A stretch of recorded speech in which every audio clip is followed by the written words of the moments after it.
those are all related to conditions that the Palm Beach County Traffic Division imposed in order for the project to be traffic performance standards concurrency under the Palm Beach County TPS ordinance. The conditions are all related to improvements to V Road. There's some paving requirements between Southern Boulevard and the joint entrance to the college and the shopping center. And there's also a requirement that V Road be surfaced in its entirety from Southern Boulevard to Okeechobee. And there are also some requirements regarding the construction of turn lanes on Southern Boulevard to ensure proper access to the property from traffic on Southern Boulevard. Most of the conditions that are related to the improvements on V Road are also included as conditions of approval in the next item on the agenda.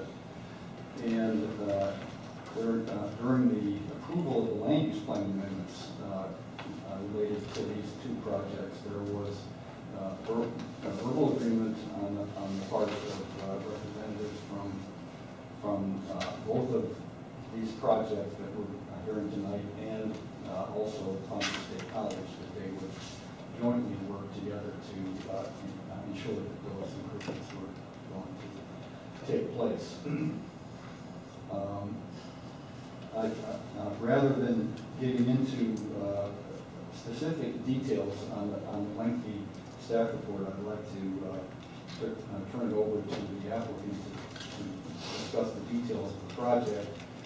And once the applicants finish, return so that the board can ask both staff and the applicant any questions that they feel necessary.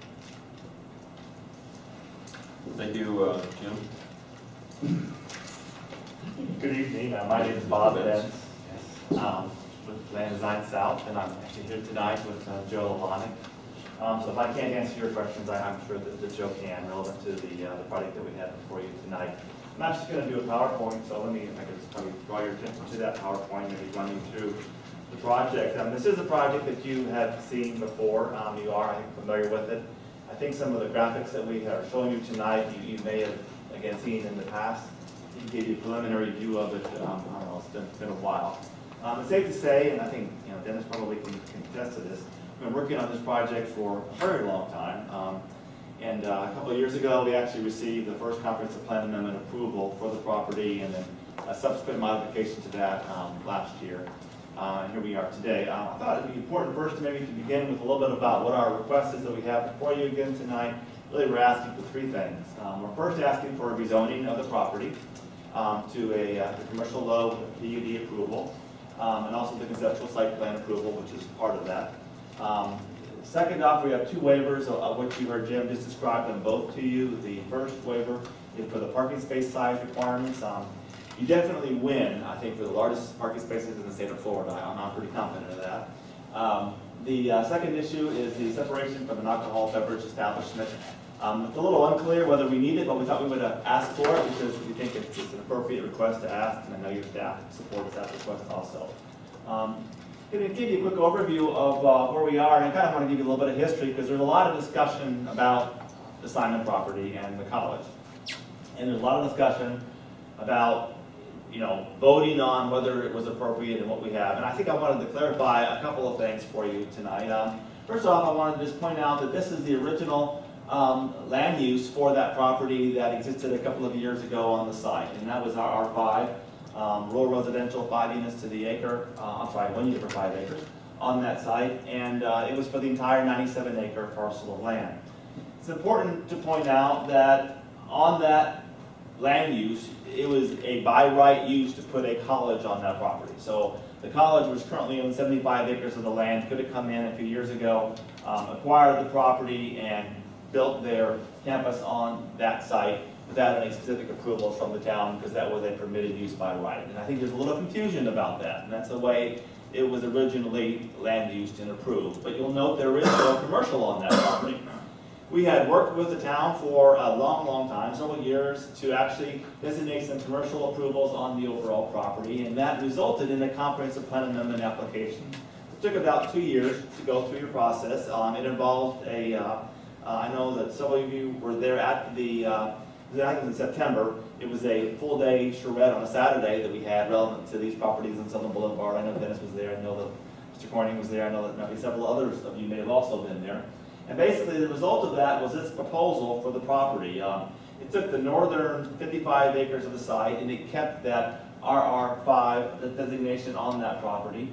And it designated two parcels for commercial on the property, the commercial low and the commercial low office. The commercial low was the one right off the corner on the northeast corner of the intersection, which of course is this piece right here. And the commercial low office was the adjoining parcel right next to it. And these are the appropriate square footages that were also approved eventually by the town council and the LPA back then for this particular property. So this was what was the changed approval that occurred on the property. And again, it was 130,000 square feet of office, 91,000 square feet of retail, and RR5 on 55 acres intended to be for 19 residential homes. The current land use approval we have today for the property, which it receives a lot of discussion, remains, it keeps the commercial low basically at effectively the same location that it was before. It allows 94,000 square feet of commercial on that site. 94,655 square feet basically represents a building coverage of 10% on that property. That is really what you have defined in your comprehensive plan as being the maximum building coverage for a commercial low property in Loxahatchee Groves. And 10%, by the way, as I'm sure many of you know, is extremely low. I mean, it designates a very low intensity development on the site. I would say that a normal one-story retail development in the county is double that, closer to 20%. So we'll talk more about that as we go through. But it did eliminate the commercial low office and converted the remaining 55 acres again back to RR5, which was the intent to again allow the college to go on the property. I know some of the discussions are about, well, if we repeal the zoning, we would end up with this. This is what we go back to. So we would actually have more commercial, more than double the amount of commercial than what we currently have approved on the property today. Just to give you a quick overview of what that represents. And I hope that's clear. Because I think, and if you went back 2 levels, which you can't, I don't think, you'd be back to having a by right use for the college. So I just want to kind of give you a quick overview. When you lay it out on a little chart to compare this comp plan to the previous one, originally we had 130,000 of office in the previous plan. There is 0 on this plan. The retail was 91,476. It changed, went up by 3,000 square feet to 94,655. Again, the reason it went up was to be consistent with that 10% building coverage that's in your comp plan. In addition to that, you had a total of 221,000 square feet compared to the 94, so it was a net reduction of about 126,000 square feet of commercial. So if you were to go back, assuming you could go back, which that's questionable, but if you could go back, you would increase the amount of commercial on that parcel by more than double. You would go up by 126,000 square feet over what is approved on that property today. So I thought that was an important point just to kind of maybe begin with and give you a little bit of an overview. Everything, as you know, is based on land use. In the state of Florida, you look at a property's land use, and that pretty much dictates how you zone a particular parcel on a piece of property. And what we're really doing today is looking at that land use of commercial low, and currently we have a zoning of AR, ag residential, which is not consistent or compatible with our land use of commercial low. So what we are doing today is changing it to the commercial low with the PUD approval on it, which makes it consistent and compatible with that land use approval that occurred, a year or so ago. So in other words, what we're really doing today is taking something that's not consistent with their comp plan and making it consistent with their comprehensive plan. So that's effectively what our rezoning request does. Again, like this says, the AR is not a compatible zoning district in the CL, future land use element. It is the one that's left over from the way it was zoned before. The zoning simply had not been changed, hence we are here today before you to change that zoning, again, to make it consistent with that commercial low land use for the property.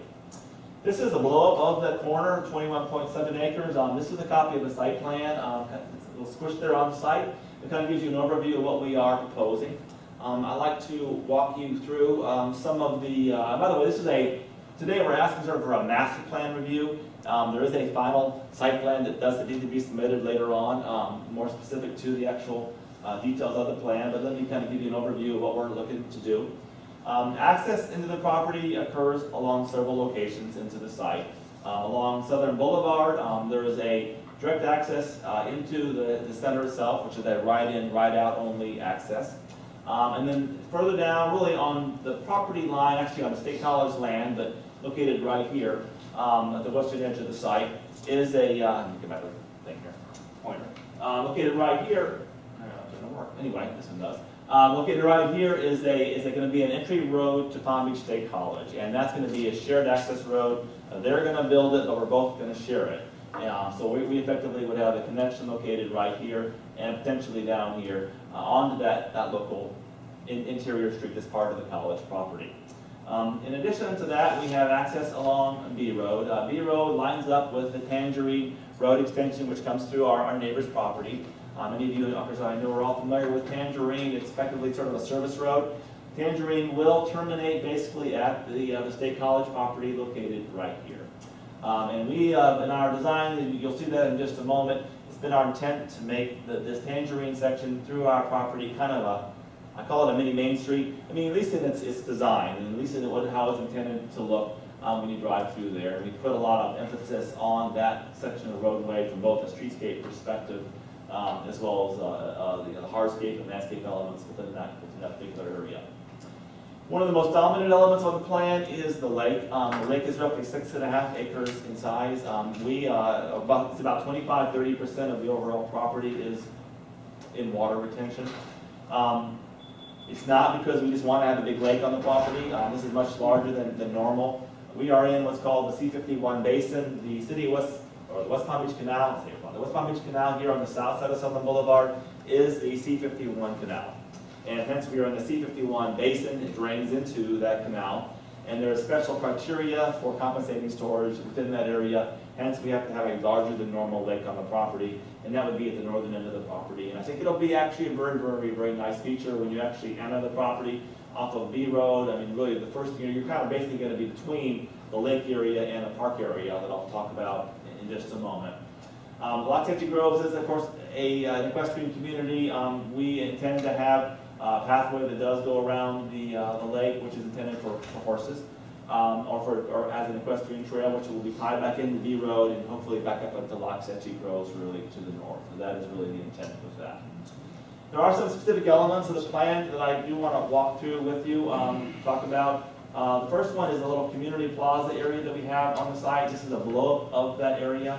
The intent behind this area is to create some green space on the overall site itself. Hopefully it will one day look like this. But really the intent is to create like a little garden structure in the middle of it. I think it's the intent that we could have some public events occurring on that site. We've even talked to Mark about some potential town events that could actually occur on this site. So we see it as something that's not normally found within the middle of a retail center, such as this, and that is kind of a little bit of an open space plaza area in the middle of the site. From an architectural perspective, we have followed the Loch Etchee Groves Rural Vista Committee guidelines. We'll walk through those elements now. We have, a series of buildings on the property. Clearly, the two major buildings are the retail buildings along Tangerine Drive, as well as the grocery store over on the western boundary of the property. This is looking down. Let me back up here. If you were standing basically over here and you're looking to the west down Tangerine, this is basically a view of what our intention is that you will see. We have limited the amount of curb cuts onto that driveway off of, normally you'd see an access drive wherever there's a parking aisle, and we have not done that. We've attempted to locate kind of more of a streetscape look along both sides. There are several elements that are really associated with the project. I think that kind of, again, go back to your Rural Vista guidelines. For example, if you look at the various elements of the building itself, you have a cupola. The individual siding of the building is intended to be like a lapboard siding, which you typically find in more of a rural style of an architecture or even a Florida vernacular theme. The metal roof, again, elements that we think that we find as being consistent with your VISTA guidelines. There is an arcade. The building arcade is a covered area that runs in front of all the local retail shops to provide protection and, again, help with the overall ambiance of the center. And again, those are several elements that you find in other buildings that have utilized a similar character. Again, the cupola, metal roof, the wooden siding, the arcade area. So again, that is really the intent of the front facade of the building, and that's really based on the direction that we've heard from the town from really day one. So that's an overview. The other building on the property is actually very similar. This is the largest building on the property, about 45,000 square feet. It's intended to be a grocer. It too has many of the same architectural elements. Instead of a cupola, probably more like the dormers on the side of the building. Again, similar to what you'd find in other areas. This is actually shown out in Wellington. In addition to that, the wood siding, again, the same similar siding look that we've talked about before. May or may not be real wood, but it will have the look of the wood siding on the building. Again, the metal roofs on the property, kind of like galvanized style steel roof on the top of the building. Again, picking up that character of design as well as the overall arcades leading to the building. So again, very similar elements to what you'd find in other buildings that exist out in the western communities along Southern Boulevard, as in the Everglades Farm building, as well as in the village of Wellington. Also up in Jupiter Farms, which is where Fidelity Federal was located. That's an older picture, of course, because it's longer for the Federal. But again, the same themed architecture, again, that you have in other areas. And that kind of is the same concept that we've provided all along with the overall site itself. We have asked for 2 waivers, and I'll talk about them briefly. The first waiver, once again, as I mentioned earlier, you do have the largest parking spaces. I think probably I'm making that up a mistake, and I don't really know that for a fact, but my assumption is it's pretty large. To give you an example, and I know that you don't want to be like Palm Beach County, but probably an average parking space size is between 8.5 to 10 feet wide. That is about a 10-foot wide parking space is a big parking space. 8.5 is compact. I say your average parking space is 9 to 9.5 feet in width. Depth-wise, 20 is big. I would say I don't really know anywhere where they have parking spaces, frankly, that are any deeper than 20 feet in depth. I know the county, for example, are 18.5 feet in depth. So sometimes for compact spaces, you'll down to 16 feet. So 22.5 feet is a very deep parking space. Certainly at least 10 to 15, 20% deeper than probably anywhere else you're going to find for natural parking space. And I think the intent originally was to be able to accommodate larger vehicles such as dually trucks and things like that, which not everybody certainly drives. This is what we were asked to do by your staff is to say, hey, can you show us whether you can fit the parking on the site if you have to comply with the criteria of our code, and would you lose any additional square footage? So we have gone through that process. We've done that exercise. This is basically the site plan. Basically the same site plan, minus a couple of elements, and I'll talk about those. Basically, what you lose is the landscape, the hardscape area that we have along Tangerine gets a little thinner. We remove some of the hardscape and landscape elements that run along that roadway there because we no longer have the luxury of having them, and in turn replace them with some parking. Also, that green space area, which I mentioned earlier, the very beginning is gone. That gets converted over to parking spaces. This plan has the same amount of square footage. It does accommodate all of the parking, does not reduce the length, so we can accommodate that on that property. We just don't think that it's needed, quite honestly. And in these days of trying to be a little more eco-friendly, having additional impervious space, quite honestly, doesn't make a whole lot of sense. As an overview, just comparison-wise, the requested 10 by 20 spaces that we have proposed are in themselves a large parking space. I mean, if you ask me what I recommend, I'd recommend 9.5 by 18 or 19 foot spaces, smaller than that. But we have gone with a larger parking space. Also want to point out that the depth of the aisle you drive down, it's related to the width of your parking space. And if you think about it for 1 minute, if you got a really narrow parking space, it's hard to back out of it. Hence, you need a wider aisle to back out into. And so, what ends up occurring is that the wider the parking space, typically the shallower that access drive can be. So we have asked for the 26 feet, which in itself too is a very wide access drive. I know Jim mentioned 28 feet. Again, I think if we had 8.5-foot spaces, I'd say 28 is great, because you need the extra depth to back out. We have a 10-foot wide parking space, and quite honestly, I think that 10 by 20 by 26 is appropriate, but again, that is eventually up to your decision. We can go either way. We can go with the 11.5 by 22.5 feet. We just lose some of the elements of the overall plan. We think they're nice elements. The difference is about 25%. This size of, or this criteria, believe it or not, is 25% less asphalt and parking area than the other side. So it's a significant reduction in the overall amount of green space on the property. Again, this was, if we do this, that area there would be converted, and that there, those two areas would be lost to basically parking, what we would end up happening, just to give you an overview. The alcohol issue, I think that's somewhat self-explanatory. You know, there's some confusion in the code, and really should it even apply to a college, but the point is that, you know, we've actually talked to Palm Beach State College, and they consider them a business occupancy, but really they're, we all know they're an educational facility. So we have asked for the waiver, so there is no confusion to allow the alcohol sales on the property. And if you have any questions specific to that, we're more than happy to answer them. It is building the building. We don't know where their buildings are going to be, and I mean, just to be, you know, on the, I guess on the safe side, overly prudent side, we just wanted to ask for that waiver for the entire property, you know, related to that criteria. And that really, you know, concludes our presentation. If you have any specific questions, we're more than happy to answer them. There are a lot of conditions of approval. We have reviewed them. The majority of them are really related to road improvements, and I think we're going to need to get together with our neighbors next door and the college and come back to staff with maybe some common agreement, because really the responsibility of these improvements are not our responsibility, but the joint responsibility of all three property owners. It's something that's going to have to be worked out a little bit more probably between now and the town council. But for today, we're okay with them all. If you have any questions, we're happy to answer them. Joe's here. Joe can answer any technical questions too that you have. And again, we would request your approval on it. Again, this commercial low land use really, or zoning, is the compatible zoning with our land use. I mean, we're already land use commercial low. That isn't going to change. This is the appropriate zoning district to zone the property to. So if you have any questions, again, happy to answer them. Okay, you can feel free to ask either staff or Bob any questions. Lawrence had me with that meeting before, so Lawrence, why don't you get this off? Yeah, thank you. You said the college considered themselves, and I missed that, You know, I just did business occupancy.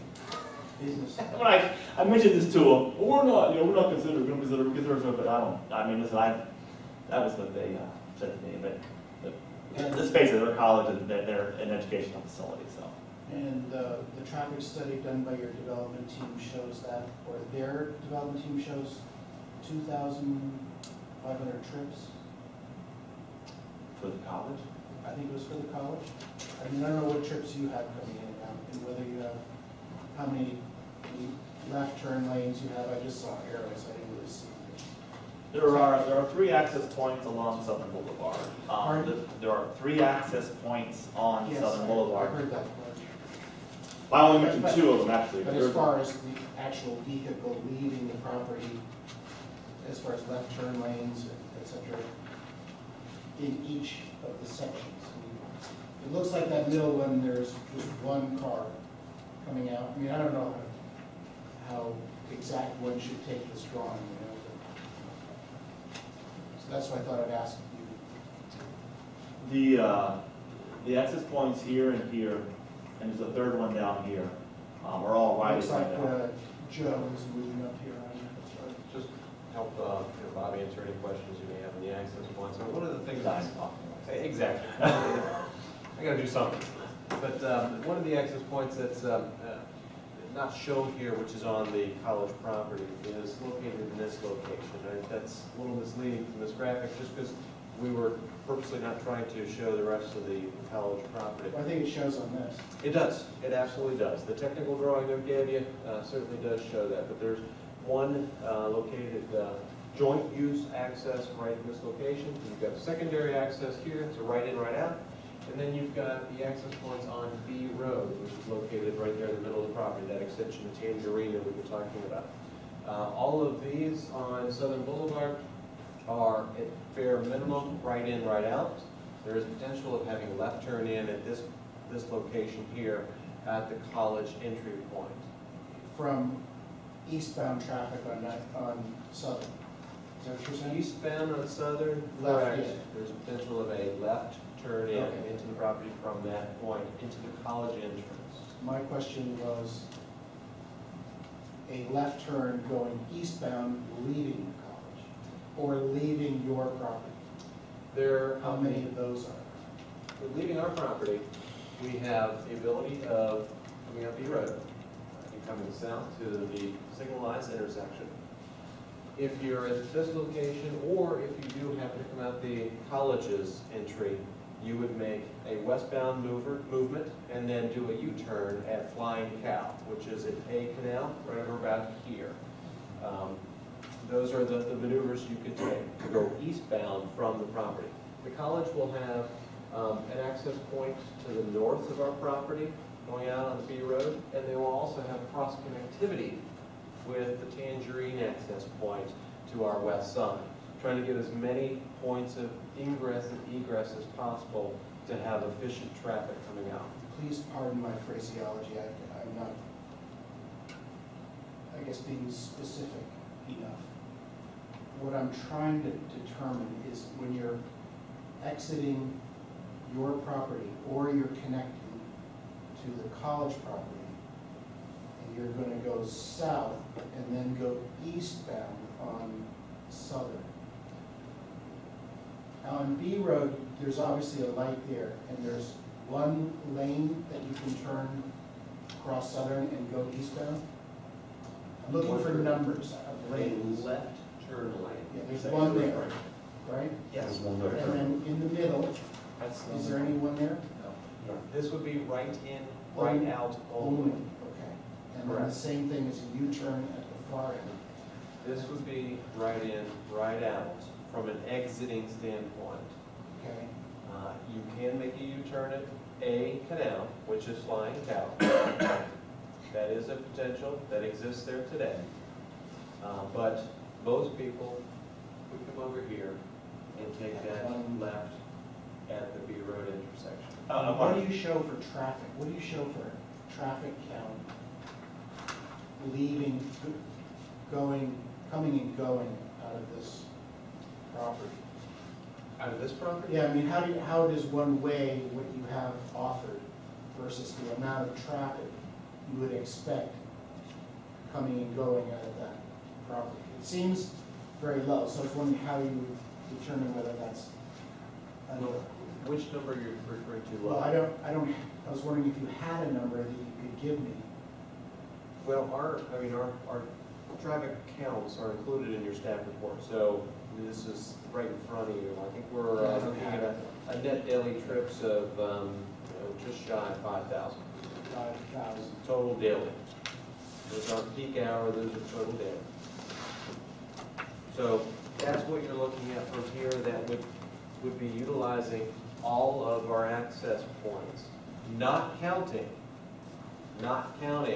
any kind of co-located traffic counts for people that might be using other similar centers or, doing pass-by traffic trips.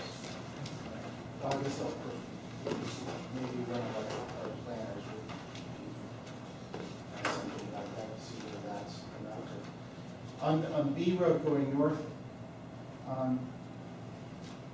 I think our planner, I guess, described that as surfaced.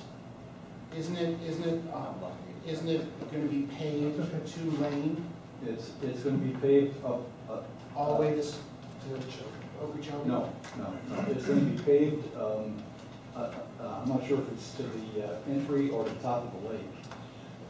Right now, It's gonna be paved, and then the rest of the way to Okeechobee is gonna be like the ocean surface. the concept, Jim, is that to the access point for the college, at minimum, it would be pavement.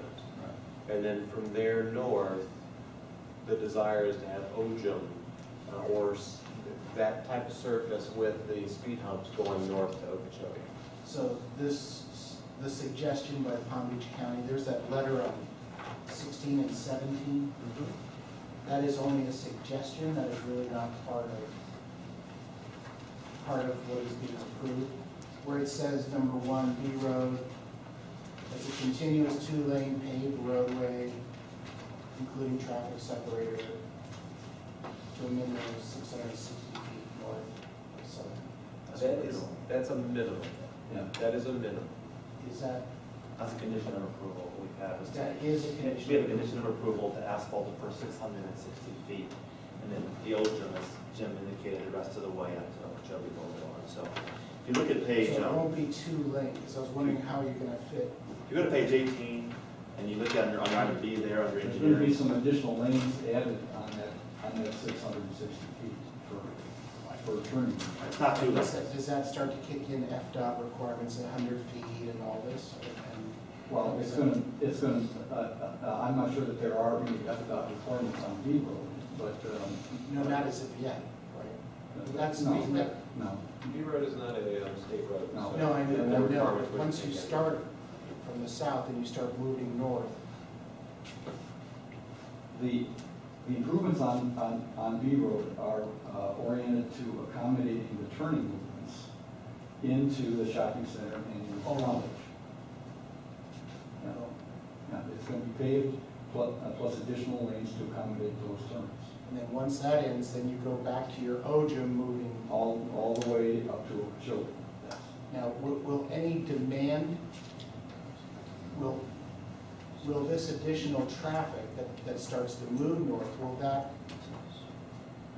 gain the attention of other planners, either county or state, to require some sort of? But the only attention that it's already gained is probably all that it's going to get, and that's to And that's- surface. And that is Sure. considering complete build out of the college. Yes. This is, by the way, this is I didn't go into it, this is a graphic that talks about B Road improvements that are proposed, and again, there's 3 parties involved. There's the college property, there's our parcel, the commercial red piece here, and then there's our neighbors, the solar support systems to the east. It's a joint project. This is the criteria that we're all basically have agreed to with the town in the past. OJM being the road from Clifton Canal to Okeechobee Boulevard, improved intersection at Clifton Canal and D Road, including the culvert. It's a new intersection basically there. Provide a paved section, as you can see here, from the Clifton Canal south to Southern Boulevard. That is the intent. It's not a 2-lane, it's a 2-lane section, but it widens out to the respective turn lanes that are also associated with it, including left turn lanes, et cetera. These are the access points that will be, if you would enter into the commercial parcel as well as into the college site off of B Road. And then, of course, there'll be left turn lanes for that. And we're also providing a left turn lane from B Road onto Southern Boulevard. So those are some of the proposed left turning movements. Also, we have to provide additional right-of-way for the section that expanded intersection with Southern Boulevard. So that's going to give you a quick overview of that. I'm not sure if that helped or not, but that's just a little bit of information specific to B Road. So what we've talked to the town. And I also will point out that all these improvements are required to be completed prior to anything opening up on any of these properties. So in other words, we're not going to have a building here on the site that's open for business without all those improvements being completed. And that criteria is stated within your conditions of approval. And then I guess on page, I think it's page 18 and 19 of our report, and I think, I'm not sure what page it is on theirs. There's similar conditions because we're all related, tied into it together, and that we have to all join together and construct those improvements. So. Are you the architect on the, you're an architect? No, Lord. Oh, you're a lawyer. Well, I guess I'll go back to you. You were Go saying, ahead, sorry. you're an architect. No, yeah, yeah, that's the part of it. Okay. You were mentioning that it was Main Street design.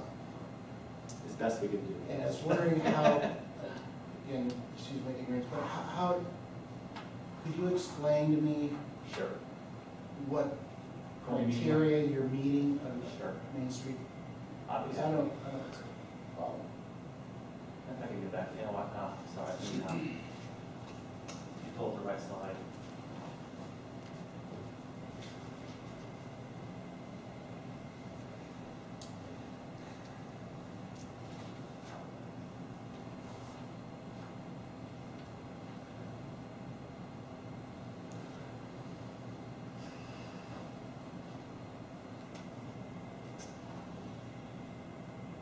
By the way, these are the access points we talked about before, the ones in yellow there, so, that Joe was referring to. So, this area here is Tangerine. And, you know, again, we're asked to do a lot of things, and they don't all necessarily fit together perfectly. I mean, we're asked in some ways to follow a rural design character, you know, and somewhat mimic the western communities. At the same time, there's been discussions of attempting to extend Tangerine on down to really the western boundary of this parcel and try to create more of a streetscape, more of a pedestrian-friendly streetscape look along it. And when I said that, I mean, if I could just go back to this drawing for 1 second, there is, the whole idea here is to, I think it's working here, is we've tried to limit the number of connections that we have on that street. You know, we've oriented the parking lot in a way, so like, for example, you've got constant connections here. We've oriented the parking lot in the east-west direction. Again, trying to, carry a landscape paper theme. This is much wider than what we typically have. Normally we'd have 5 or 10 feet there. We're closer to 25, 30 feet within that area. In addition to that, we have kind of an array of trees that run down both sides of the road. In addition to that, we have the arcade only on the one side. I mean, I think in a quote-unquote probably true Main Street, clearly you're going to have buildings on both sides.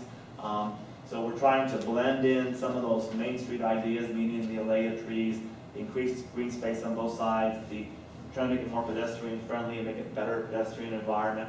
I mean, the intent here is this access point here, as you can see, is also an array of trees that runs down. It's different than the other trees. You'll note that the trees here, we were thinking about palm trees as the array, although they could be oaks. And so what we're hoping to be able to do is create that east-west running along Tangerine and kind of a north-south connection that runs down to the main access point along Southern Boulevard. This, what we would not say is the same as that, because quite frankly, it's not as pedestrian-friendly. It's got connections constantly for traffic all the way along it. It doesn't have any built-in sidewalks. However, from a landscape perspective, I mean, our intent is to carry that, you know, the landscape treescape theme both north and south through the middle of the property, and then I go along Tangerine, which is really what would act as our Main Street in the project. What we do certainly lack some Main Street elements. There's no question about that. We don't have buildings on both sides of the roadway. That is true.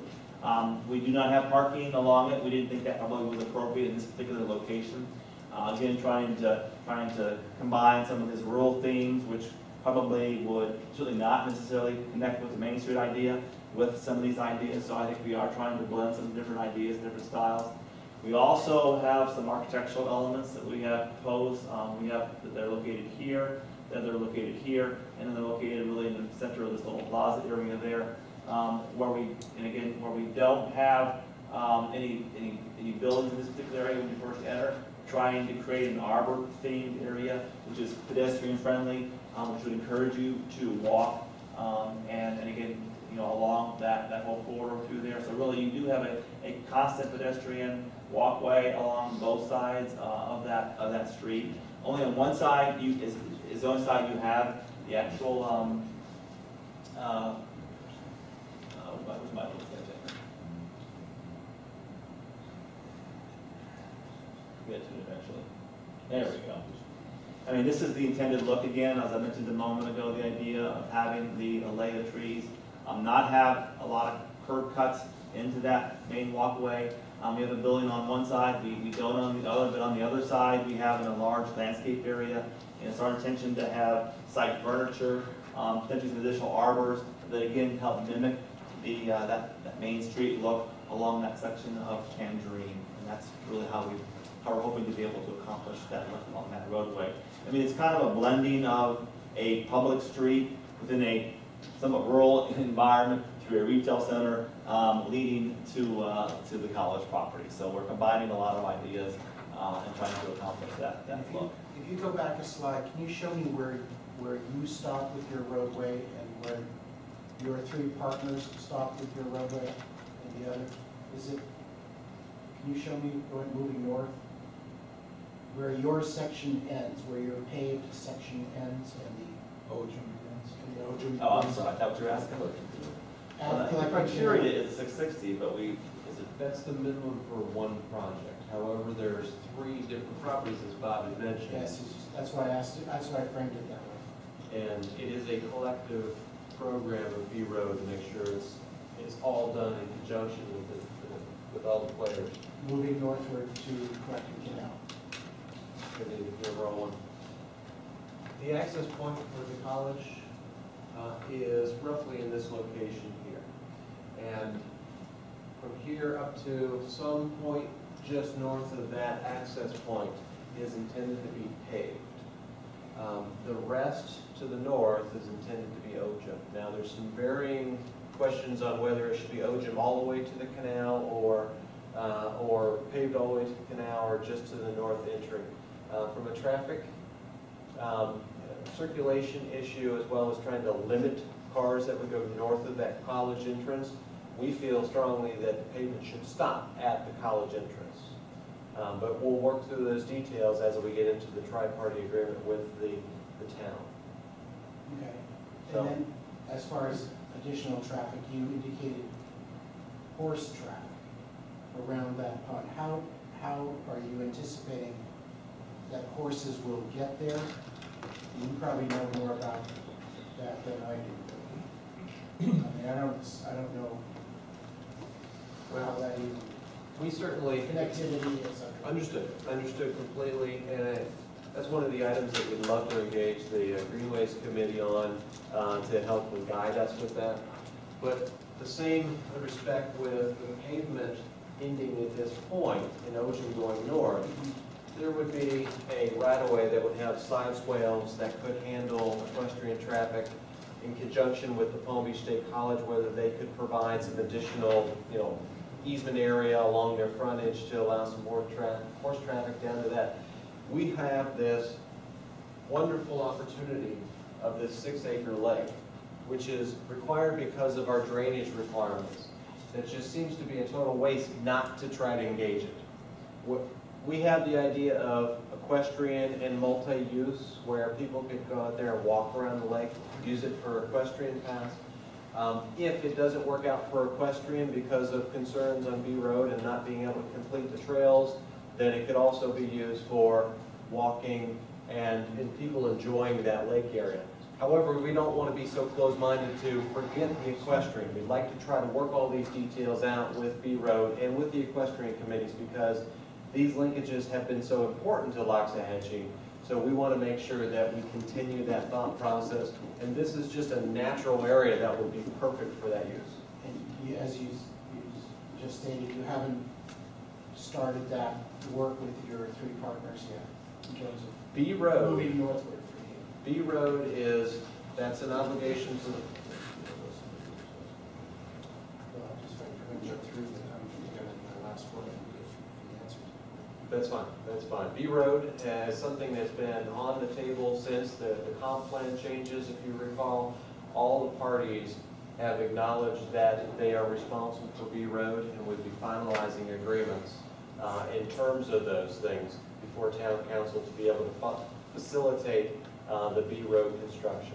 So we are continuing to work forward with that process. We have met with the college again. We're setting up a meeting with Solar Support System in the college in the next month to try to work these details out. And this is all in line with the previous slide and the comments that we've been going through. And we also intend that we'll make these same presentations before the Greenways committees and get their input and any kind of comments that they would have on this as well. We think this is a great asset. It's a great open space, and we hope to use it in any way, shape, or possible as a plus for Loxahatchee Groves. And that concludes. Thank you, Lawrence. Veronica, did you, You really want to go to meeting?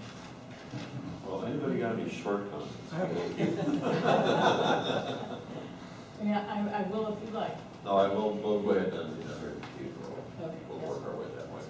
Our Loxahatchee Groves is an agricultural community and likes to keep its rural flavor. B Road, I noticed that you have a median separating southbound and northbound lanes from your Tangerine Street exit north. Is that correct? No, not necessarily. We have- You've got a diagonal markings in the separated lanes here showing otherwise. We have a left turn, that's a directional left turn into the shopping center. We'll have a northbound and southbound lane, through lanes, as well as a left turn into our center. Just to the north of that, we will have a left turn that goes into the college. And you'll have some striping that separates to make sure that you have clear separation of traffic through that area. So that's But there's no medians All right. planned at present. Mr. Chairman, can I interrupt for just a second? Would it be helpful to have them put up this rather than that? To me, this is much clearer than that. That's an artistic rendering, if we could have the actual site plan. That's right. I don't think we have that on our PowerPoint, so. This is a our site plan apologies. review? This is not site plan. No. This is actually, this is the master plan. Site plan is later. However, we have gone to the lengths of providing a lot more detail than you would normally have in a master plan, particularly because we knew people would want to see how things were laid out, how the parking was configured and so forth. And you can't pull one up on your computer and show it? I don't think we. You know, I'll look, I'm not sure we have one, I don't think we have one on there. I don't even know if I have Plus, a paper give copy. you an opportunity to comment on all those comments, which just scares me, so we don't. I just want to know. Well, that's one of that's, Mr. Chairman? While Bob's trying to find that, the reason that the master plan, the PUD includes a master plan is because in a normal straight zoning, you wouldn't be seeing any of this. right. It's a color on a piece of property, similar to the land use map. The PUD gives the applicant and the town a sort of an upfront opportunity prior to site plan approval to discuss some of the detailed issues that are definitely going to be discussed in the site plan, and hopefully to come to some resolution on some issues early in the process, in the PUD process, as opposed to waiting to the site plan process. So our task this evening is really just zoning. So we should know. Yeah, well, the preliminary site plan and the statement of use will become part of the PUD approval. So if there are any specific issues that you want to address tonight, and talk about conditions of approval, whatever, we can make that happen. He just said it We was a iterate. master site plan review. Site plan will come back It is. to you It is. for review. You're gonna see that site plan, it can have its own meeting just for the site plan. So There's a difference between the plan that's in here and the site plan. This is a preliminary site plan. That's the term that's used in the PUD ordinance. Preliminary site plan. And that gives us an opportunity to discuss some of the details up front. where the real specifics come to bear in the site plan. Keith, go ahead. Mr. Chairman, this is a meeting to discuss the zoning change, which is a very, very sensitive issue in Montchahatchee Road. You don't close the barn door after you let all the horses out. So I think it is a must that we discuss the criteria of this site plan in order to get a better understanding of whether we want to consider a zoning approval or not.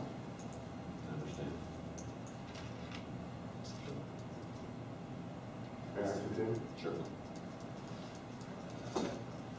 So north of your B Road entrance is going to be all pavement with just a marking to separate traffic lanes. And that's where we left last our conversation. Yeah, north of B Road, there's going to be a definite left turn into the college property. Now, you got to remember Solar Sports System has their access point directly adjacent to ours. And the intent was to line those two access points up. I have not seen their traffic numbers yet, but there may be a potential to need a left turn into their property as well. So you would have opposing lefts coming at the same point at that intersection, that fictional Tangerine intersection. And then just north of that again, the left turns into the college. So up to the college, you will have 2 through lanes, and you'll have left turn lanes. Definitely a left turn into our property, a left turn into the college, but you may potentially have a left turn into Solar Sports Systems property as well. North of that point, it needs to go down as quickly as possible into a 2-lane road and channel into Ojum as quickly as possible as a traffic calming deterrent as much as possible to avoid a lot of left turns out of both of these projects going to the north. We understand that concern, and we would like to try to do everything possible to alleviate or limit that. The site plan we've been provided simply shows a single left-hand turning lane off of B Road to go east on to Southern. We have the Commons parking traffic to possibly use that, as well as the college's traffic. And with 1 lane to turn left, you're going to bottleneck that road most of the day unless there's at least 2 left turning lanes there. Well, from the traffic study that's been done and submitted to Palm Beach County, this was the lane configuration that was recommended and conditioned. The good thing about the college traffic, and I'm not trying to defend the college or anything like that, but the good thing about the college's traffic is that, like any other school, especially the higher education, people are leaving there all the time during the day. Kids have classes that may have a 9 o'clock start and they're out by 10 or 11. You may go every other day. There are certain different class schedules that stagger them to the point where they don't have everybody coming in at 8 o'clock in the morning and leaving at 5. It's the whole purpose of having that scattered schedule so that they're constantly revolving people in and out. So they may have X number of trips, but there's not going to be a peak hour that it's all coming in and out at one time. We met with the college today, and we talked about this access point here and the potential of having, another matching light, possibly. We don't have approval for that, but that's a possibility. And the college said that that's 50 years old. How old is the garden? Yeah, I think it's like 50 years. One of the gardens has been there for, say, 50 years, and it's a bigger campus than what this one is. And they were saying that they doubt that campus would justify a traffic light for it. After being there for 50 years on PGA Boulevard in Palm Beach Gardens, much larger facility than what's ever going to be here, for the exact reason that Joe just said. It's not, they don't have peak hours. They don't have times when everybody's going to work or coming home from work, or going someplace. It's just a trickling effect all throughout the day, and that's just simply that's the nature of the college beast. They have night classes, they have day classes, they're all during the time. So from the college's perspective, I think that's going to be a constant trickle. I do think, though, that from a traffic perspective wise, I think any additional designs probably, we're still going to have to work on some additional designs for B Road over time. So I'm sure it's not going to be finalized tonight. So The Palm Beach Gardens traffic study matches this one's. Palm Beach Gardens College traffic study seems to match the traffic study here. Since you mentioned, I have no idea what the traffic So that would kind of make sense.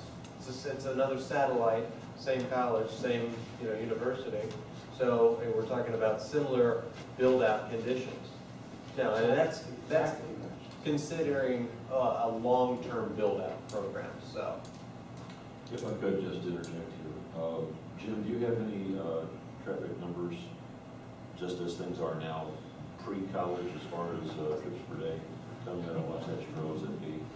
Thank you, because that is the main thoroughfare for the residents in Wasatch Rose. You want vehicles coming out of B Road on the southern?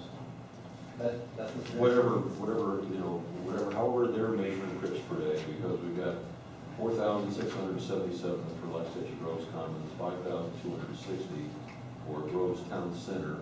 I'm sure you've got the college numbers sitting there. I'm just trying to do a little math. Was that 2005. 2,000? 2,250. 1,250, okay. And then for the town, is it 1,000, is it 2,000, is it, you know, existing trips? Mr. Chairman, can I interject something here? Maybe it's appropriate for me to make this comment now. One of my questions is going to be, is the town engaged a traffic engineer to review these sight lines? And if not, we should. We should have a transportation person who's going in here and looking at this. We do have a traffic engineer that reviews them at the time of site plan. But now is the time we need to be discussing this. Yeah, well, we've asked the traffic engineer on conference plan amendments to take a look at the traffic impacts based on requirements and for land use plan amendments, and they have always agreed with the council. No, I'm sorry. I understand that, but I think we have concerns about ingress, egress, where it's going to be, how wide it's going to be. That may not necessarily be something the county would concern itself with. And so I think that it behooves us to have our own traffic engineer on a cost recovery basis to look at this and say, that's in the wrong place, this needs to be here, that needs to be there, or maybe they could fully in agreement with this plan, but it will affect ingress and egress, I would assume. You don't think that the county's traffic engineers didn't look at that because of the left turn improvements and the lane improvements that they're suggesting? That's already been done. Yes, but did they indicate that it has to be a tangerine and this entrance has to be here and the main entrance has to be in the back and this drive, where the drive-in is going to be, is that open, it has to be right there? Did they look at that? That would be unusual for the county to do something like that. No, they looked at the proposed They look at counts. entrances, and they looked at the traffic that was generated by the project and the distribution of that, of those volumes on the roadway system, and said, okay, it's adequate as long as you make these improvements. Well, I don't know. I just want to maybe draw your attention to this graphic. You know, not only did we work with the county and submitted our traffic studies as part of the original comprehensive plan amendment application, we of course have done it for concurrency. We would not be standing here if we didn't do a concurrency submittal. The conditions of approval that you have in your staff report are from that letter that you have to, if you look at the letter from the county, you look at your conditions of approval, you'll find a lot of similarities there. There you have the county saying that you need to do these certain specific improvements to the section of roadway. Something that we also did, you know, very early on is these are the turning movements that were approved for the site on Southern Boulevard. And here is a letter from FDOT. Oh golly, dated, it was when we originally got the approval in February of 2012. So a little over a year ago, we went to the, and these are, this letter of course is actually in, I think it's a part of your package, I believe. And it does show where the curb cuts were approved from DOT. So you've got DOT reviewing it from an access management perspective, and you also have the county reviewing it from basically an average daily trip, a peak hour turning movement perspective, and also the criteria for what kind of turn lanes needed to occur really along B Road onto Southern Boulevard, as well as from Southern Boulevard onto B Road. I think where the county may stop is as you go further to the north. I mean, as you go further up the road, then that's going to probably flow back more into the town. Again, you know, we have been working with the water management district, or Lexington Groves Water Control District, on the layout of that section of roadway and how it was eventually going to look. That's something we've been doing. We will continue to do. I think one of the missing links is actually one of the conditions of approval you have in here that actually talks about a three-party agreement on the actual construction of the roadway. So I think I made a comment earlier on that we're basically okay with the conditions of approval. However, there does need to be continuing follow-up with your staff, as well as Lac City Grove Water Management Group, as well as the three different prospective property owners, all of which are going to fund and construct this section of roadway to make sure that everybody's in agreement on the exact layout of what it's going to look like. So I'm not so sure we have 101% of the answers for you, but we have all of the commitments that are tied into this project vis-a-vis the conditions of approval for the project. So we know what we've got to do, and when we have to do it by. I think what we need to probably continue on, and what we've acknowledged and agreed to, is that we are going to have to come up with all the final details of how it's going to look. And quite honestly, today, with the zoning and the conceptual master plan approval, is not the final time you see this project. We can't build anything with this final approval. We do have to come back to you with the additional details. We did go an extra step. I don't think the next application has that same level of planning drawing that you have in front of you there today. We did go the extra step of giving you extra details, which may be to our fault, you know, but we thought it was good for you to have a better view of how things are ultimately going to look in the overall property. So we can hear your comments, be prepared to respond to them when we bring back in our final site plan approval. Tonight, I mean, letting the horse out of the barn comment, I think that was a very good comment. Again, the comp plan, you know, that's a big barn. And that land use has been changed to commercial low. And today, the only zoning district that's consistent with that comp plan that is currently approved for this property and is on the site is the zoning category that we're asking for tonight. So that we are consistent. We're asking you to go from not consistency to being consistent. And we're also showing you some very conceptual ideas on our plan, actually much more detail. And we're also, again, we're happy to hear your comments about the final site plan. So when we bring it in at the next round, we certainly can address your comments, and I'm sure you have some, and we definitely want to hear them, and we certainly want to address them. Hence, we've given you the information to review and to comment back to us on. Mr. Vance, your statement, you referred us back to the county as for their conditions for approval, and they do directly conflict with what you were saying earlier, and that's why I wanted to read it. How's that? Well, it says the property owner shall construct B Road as a continuous two-lane paved roadway between Southern Boulevard and Okeechobee, including a traffic separator. Keep reading it, keep reading it. Okay. Keep reading. From Southern Boulevard to a minimum of 660 feet north of Southern. Okay, how's that?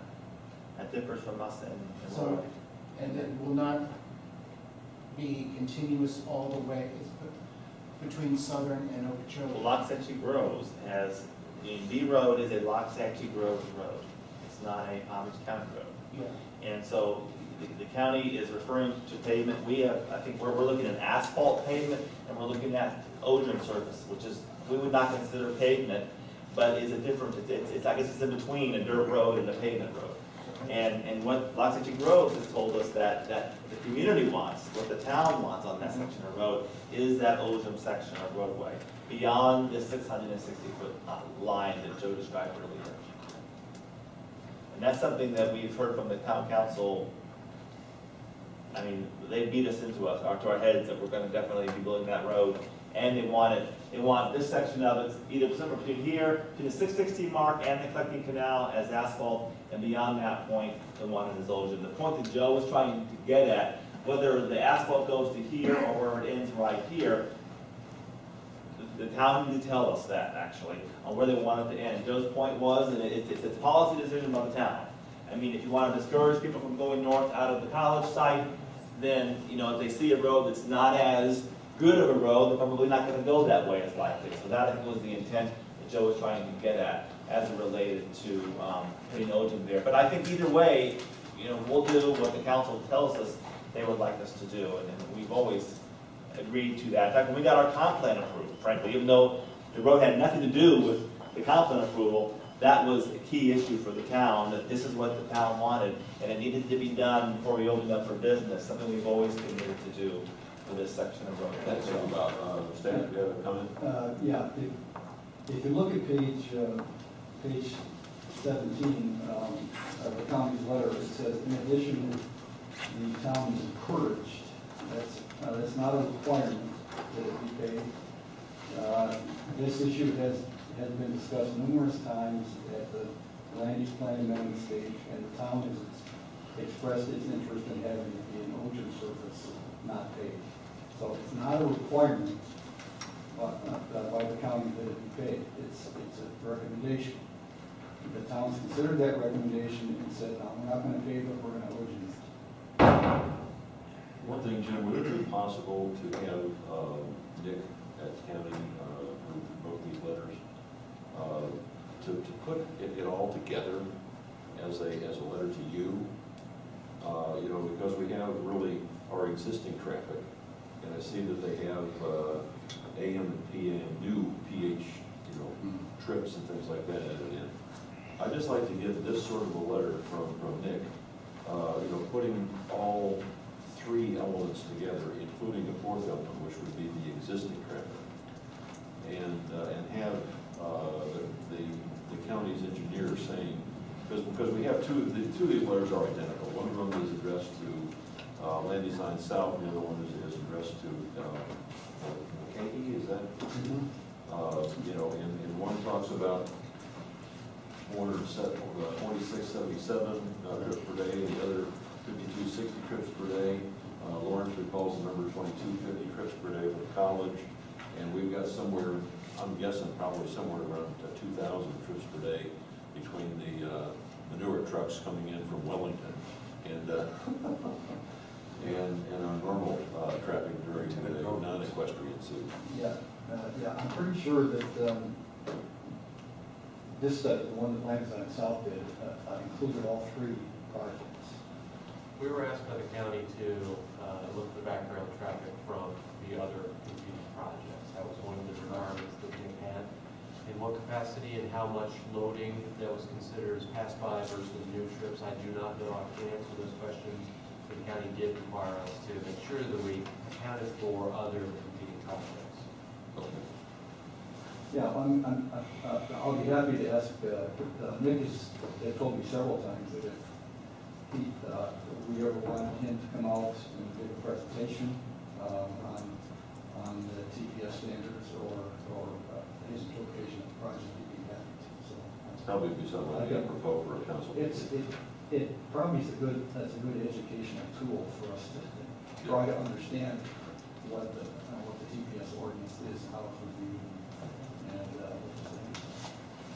Mr. Chairman, I have a comment on the same. Sure. I'm reading from your report, attachment B, and one of your conditions, number 2, is final site plan shall conform to the site plan, the preliminary site plan dated March 5th, which I presume is this plan. Yeah. So in light of your condition, I think that site plan is open to discussion. Oh, yeah, I didn't say. We want you to. Yeah, it is. I mean, if, you certainly should try to address any issues now that you have rather than push them off sometime, sure. Totally, thank you for that. Keith? Yes, sir, thank you, Mr. Chairman.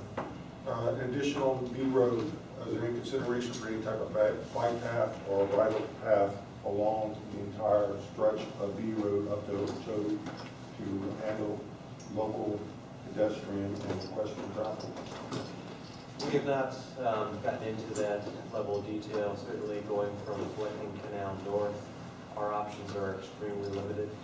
We don't control that section of roadway, the Road Control District does. We certainly have tried to engage in the lake in the back of our property from our standpoint.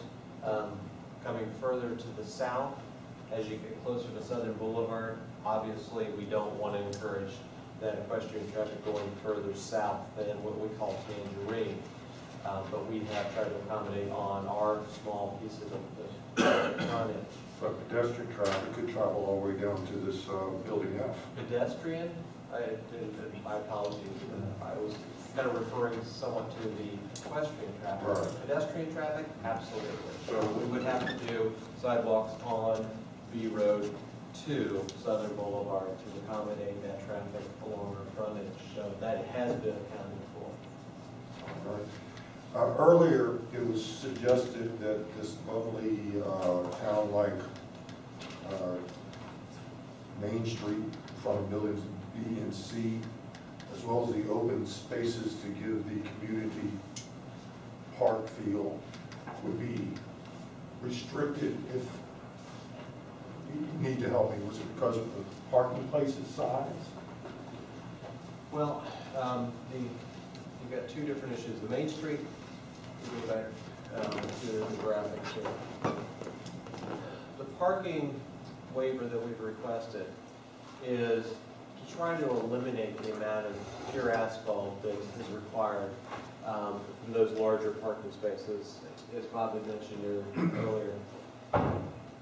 Large parking spaces are great for that certain population that has larger trucks. Which is the town of Waxahachie Groves. There's no question about it. I owned a large F-150 at one point in time. I know the problems of getting in and out of a normal parking space. Normal being that 9.5 foot space with a small drive aisle. However, a certain portion of them or a certain size is certainly capable of accommodating those vehicles. Not everybody in Waxahachie Groves drives a dually. There is a certain percentage that does, a certain percentage that drives smaller cars.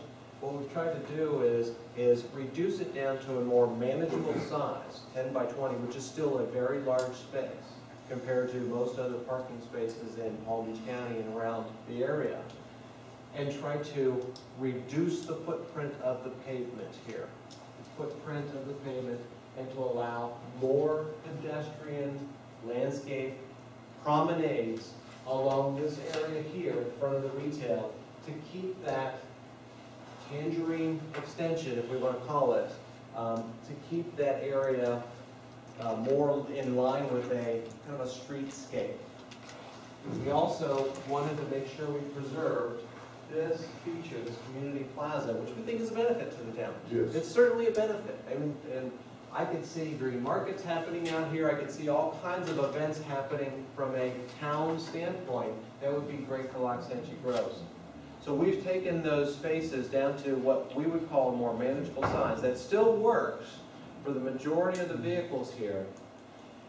And when you're looking at parking ratios for these parking lots, anybody that goes to another shopping center around will realize this, that there's in any given day, there's a certain percentage of spaces that are out in the fringe areas that are always available.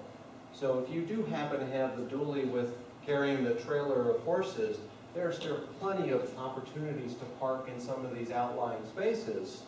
But for the majority of the trucks, even the bigger F-150s, 250s, and so forth, the 10 by 20 spaces work for everyday use.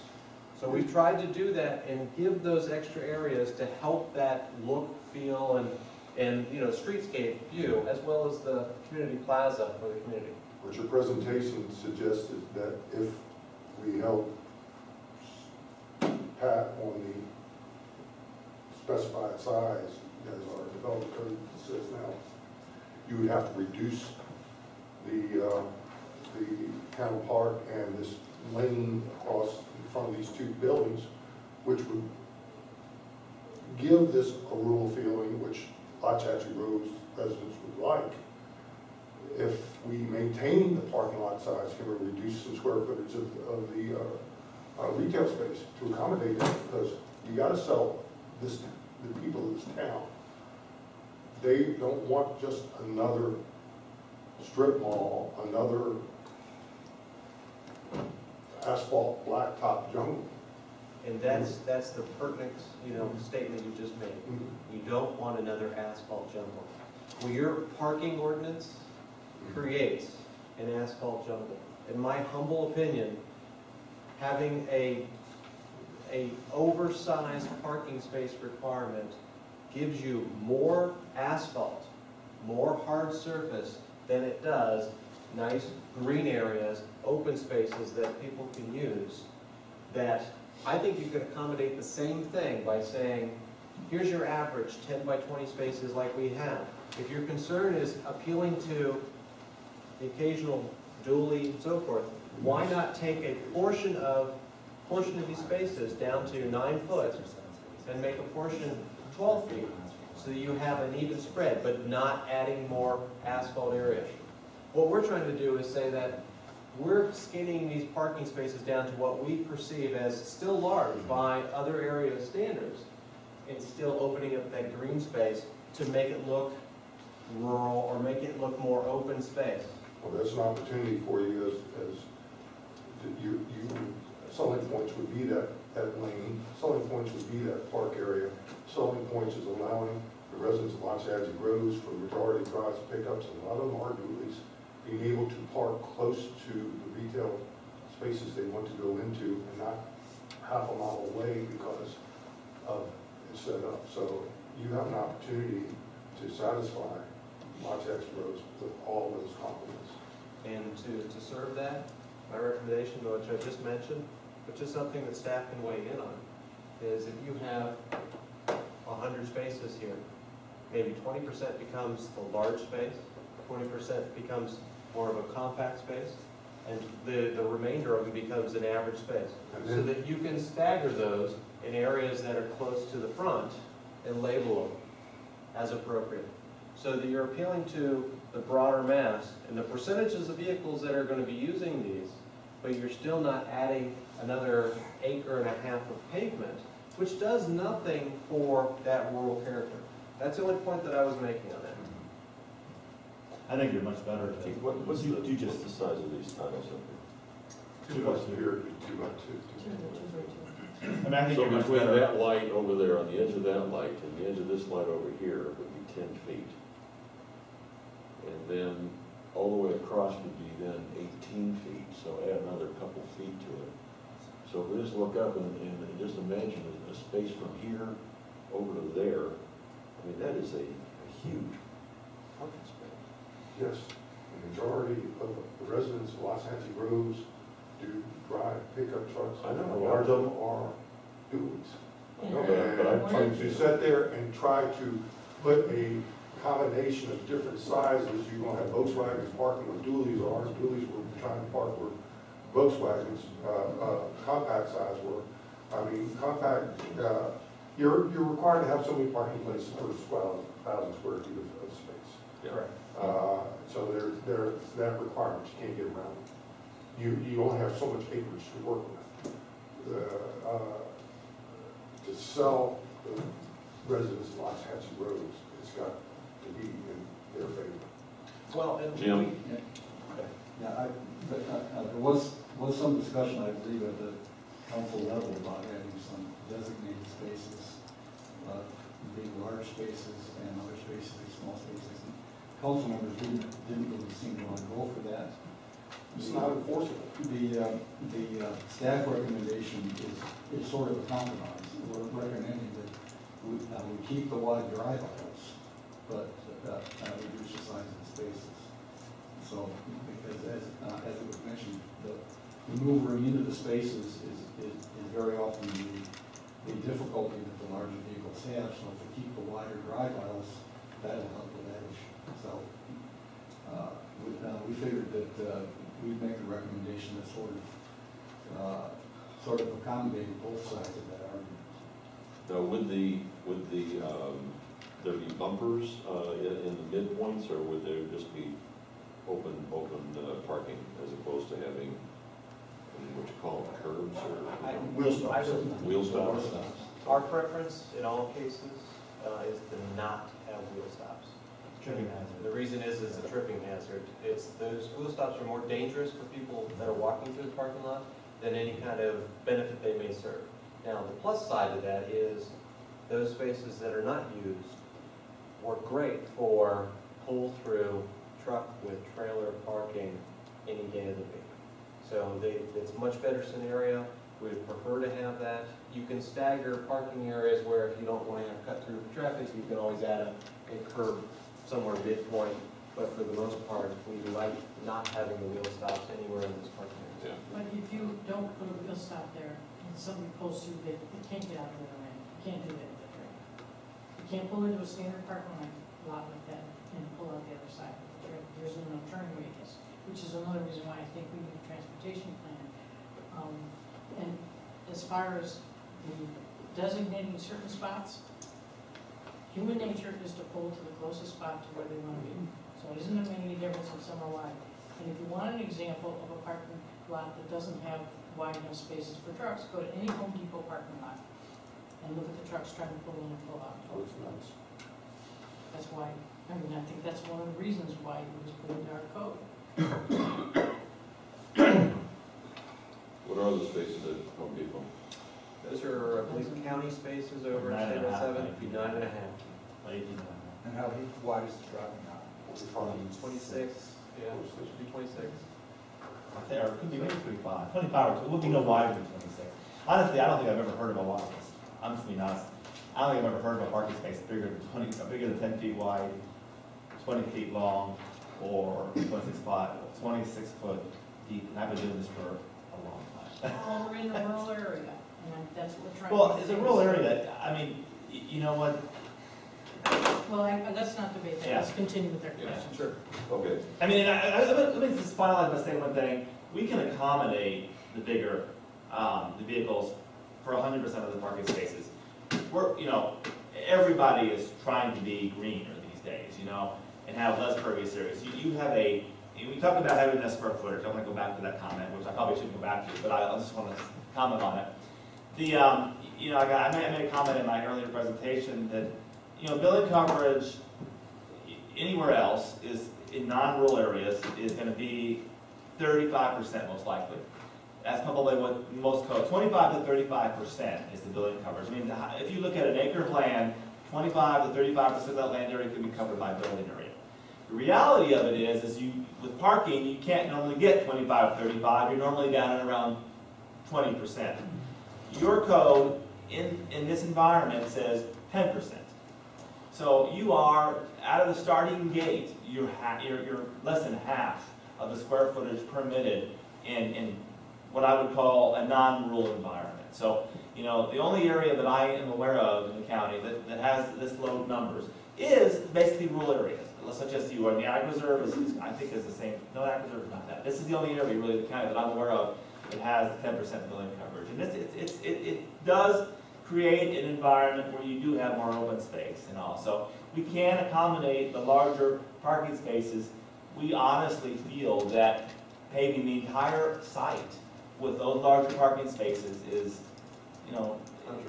Productive. yeah, well, it's also not realistic. I mean, not 100% of the people that come here are gonna have those dually trucks, I have a 4-door truck, a long bed, four-wheel drive, which doesn't make a difference, 4-door truck. Honestly, I back into everywhere I go. I cannot pull that truck in anywhere I go. I back in, I know that. I know I gotta back in that truck, or I gotta pull through, and I plan for that. I don't park right up against the door. I park, where I know I can get in and out of a parking space with my truck.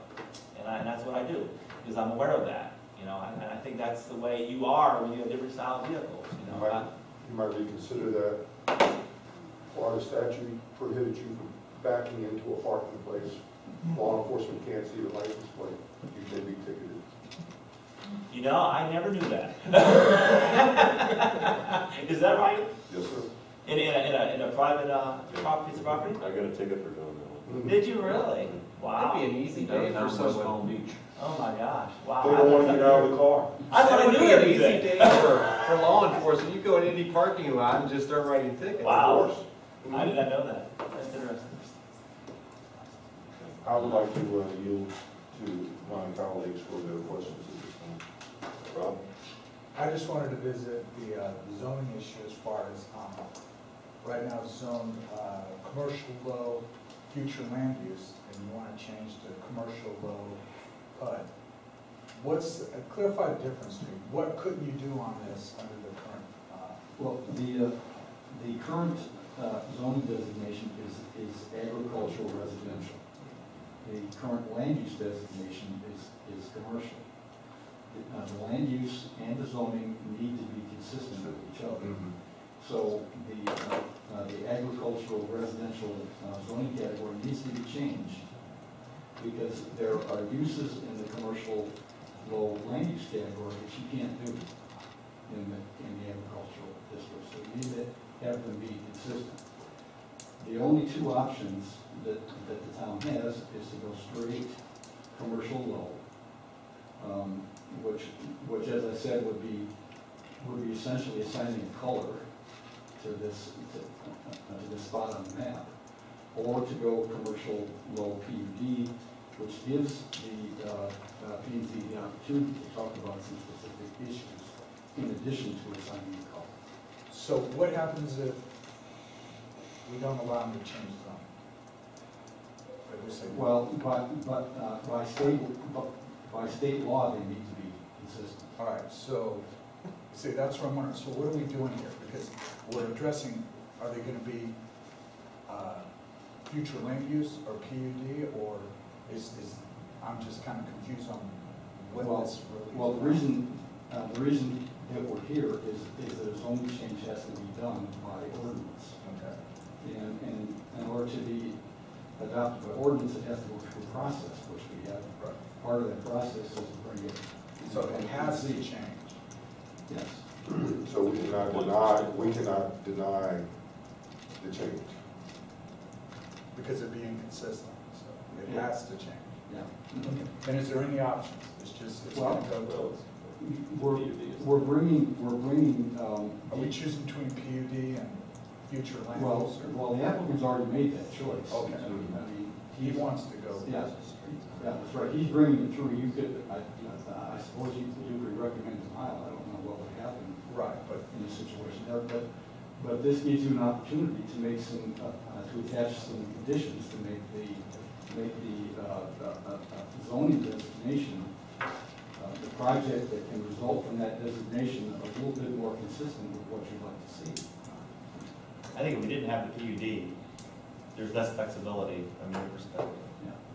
So I think how much of the PUD benefits us, does it benefit the town? I think it does. okay. All right, a general question I've got is illumination, lighting been addressed at all on the property? What can be expected, what is required versus what do we want? You know, and I know as far as lights actually goes, we want very little. We have special dually lighting on this property. Yeah. Okay, now that issue. Is that been addressed at all? The lighting issue is something that comes forward in the formal site plan process. Sure, so, I mean, but I'm just curious what it seems like, where it's going. I mean, is that inappropriate to ask here, or? If I could interject, you said on the committee, and it's all downward focus lights, so that's in rural Vista. You know, we're not gonna have, you know, big glaring lights like you see when you drive by the Valley Crest parking lot on Okeechobee. And what about street lights on B Road? Would there be illumination for pedestrian traffic? Whatever the town wants, really. Yeah. I mean, do you want, it's up to you, what do you want? Yeah, I didn't know if anything could discuss, I was curious about that. I don't know if we Not at this time, so. Yeah, I think from a yeah, safety nothing's point been of view. discussed as far as lighting so far, but it does have to be, there's a lighting plan that was brought forward as one of the drawings with the site plan. And there's a- I would think from the college's entranceway south, you probably would want to have B road. Just a North reminder, of that, I don't think you would. just a reminder to the P&Z, the town created a design review or land development staff, if you will, committee which will be reviewing the site plan. And at that time, we only would have an engineer, because now you're looking at all the internals and all the specifics of the site plan. I guess, and my last question would be, did you ever address doing level parking, you know, a second level for parking to reduce the footprint? You know, they, like in Gainesville, it's amazing how much parking they squeeze in the little areas. You go to some areas where they're really protected, you have green space for parking structure. And they're even doing it a little bit in Lauderdale, I've seen the Home Depot where they did a double level.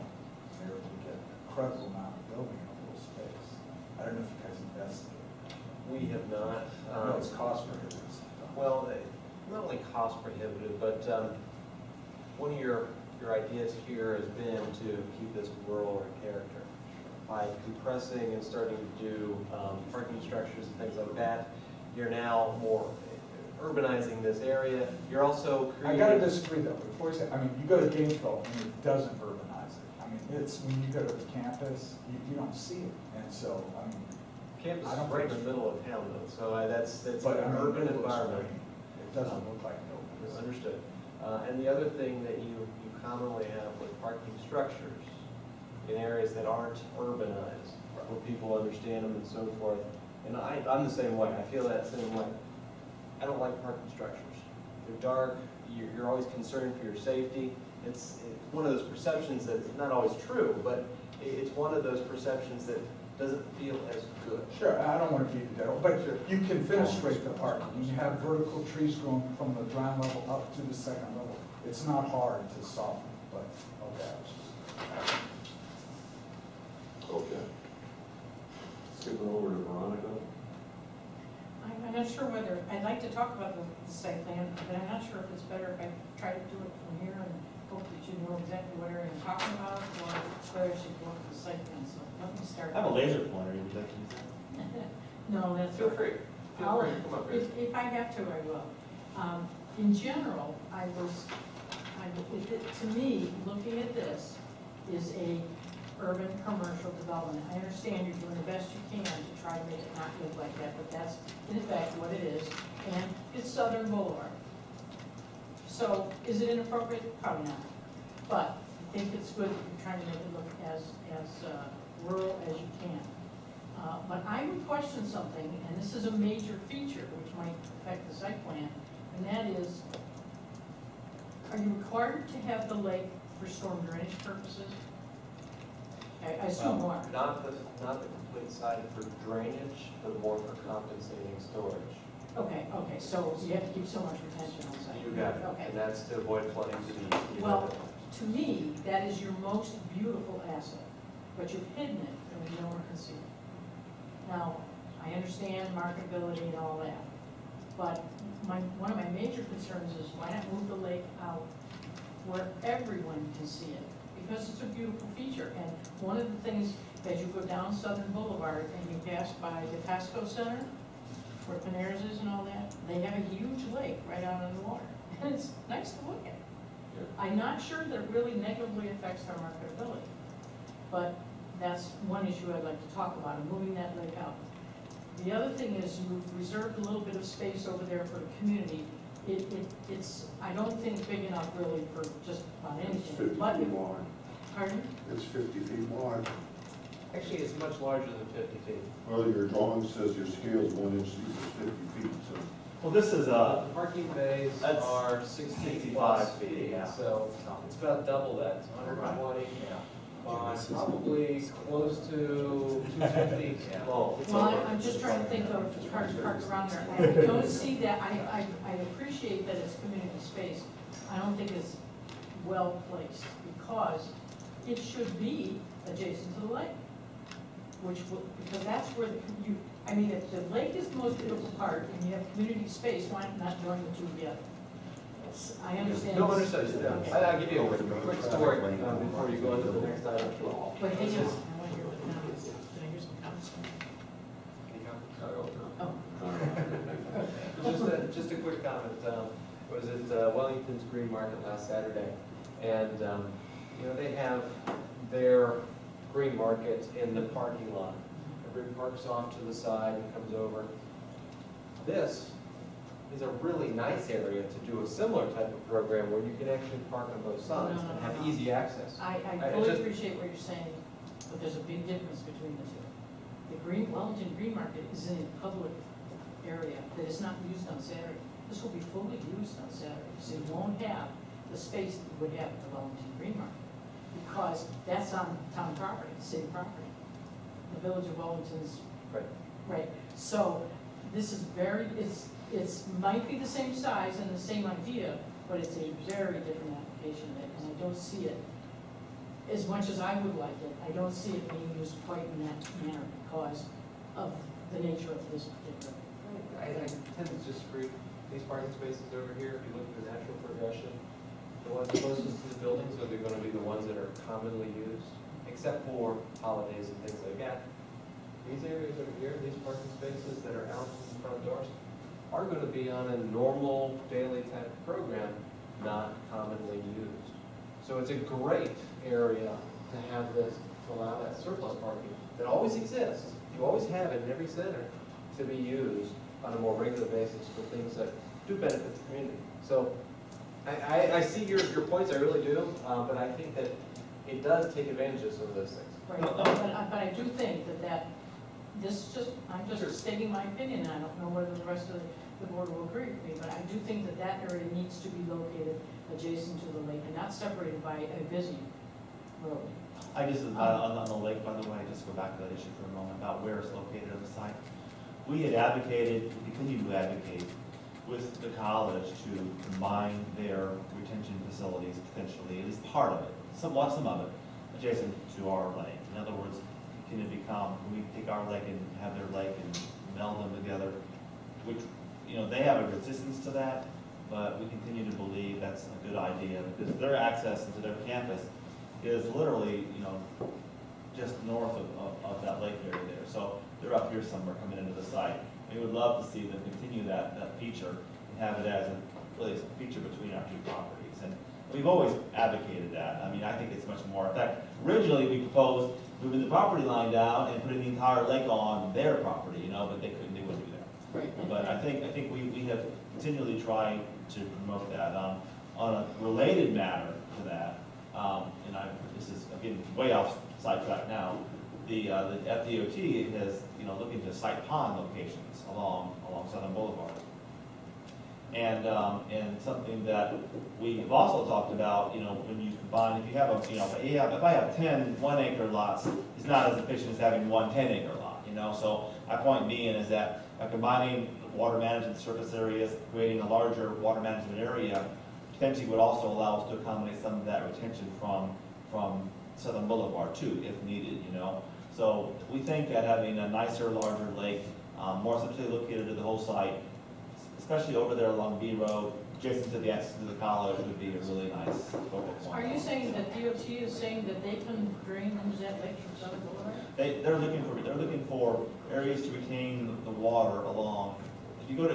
Yeah, but I've never seen them go that far to retain. Oh, no, they'll go, they just want to retain the water. We pipe it. Yeah, they are looking, Pipe it there. they are looking, Yes.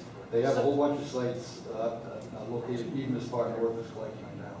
That- Well, that- I am glad, you know, in a way that the college is not entertaining that, because I would like to see the college have these kind of ponds too.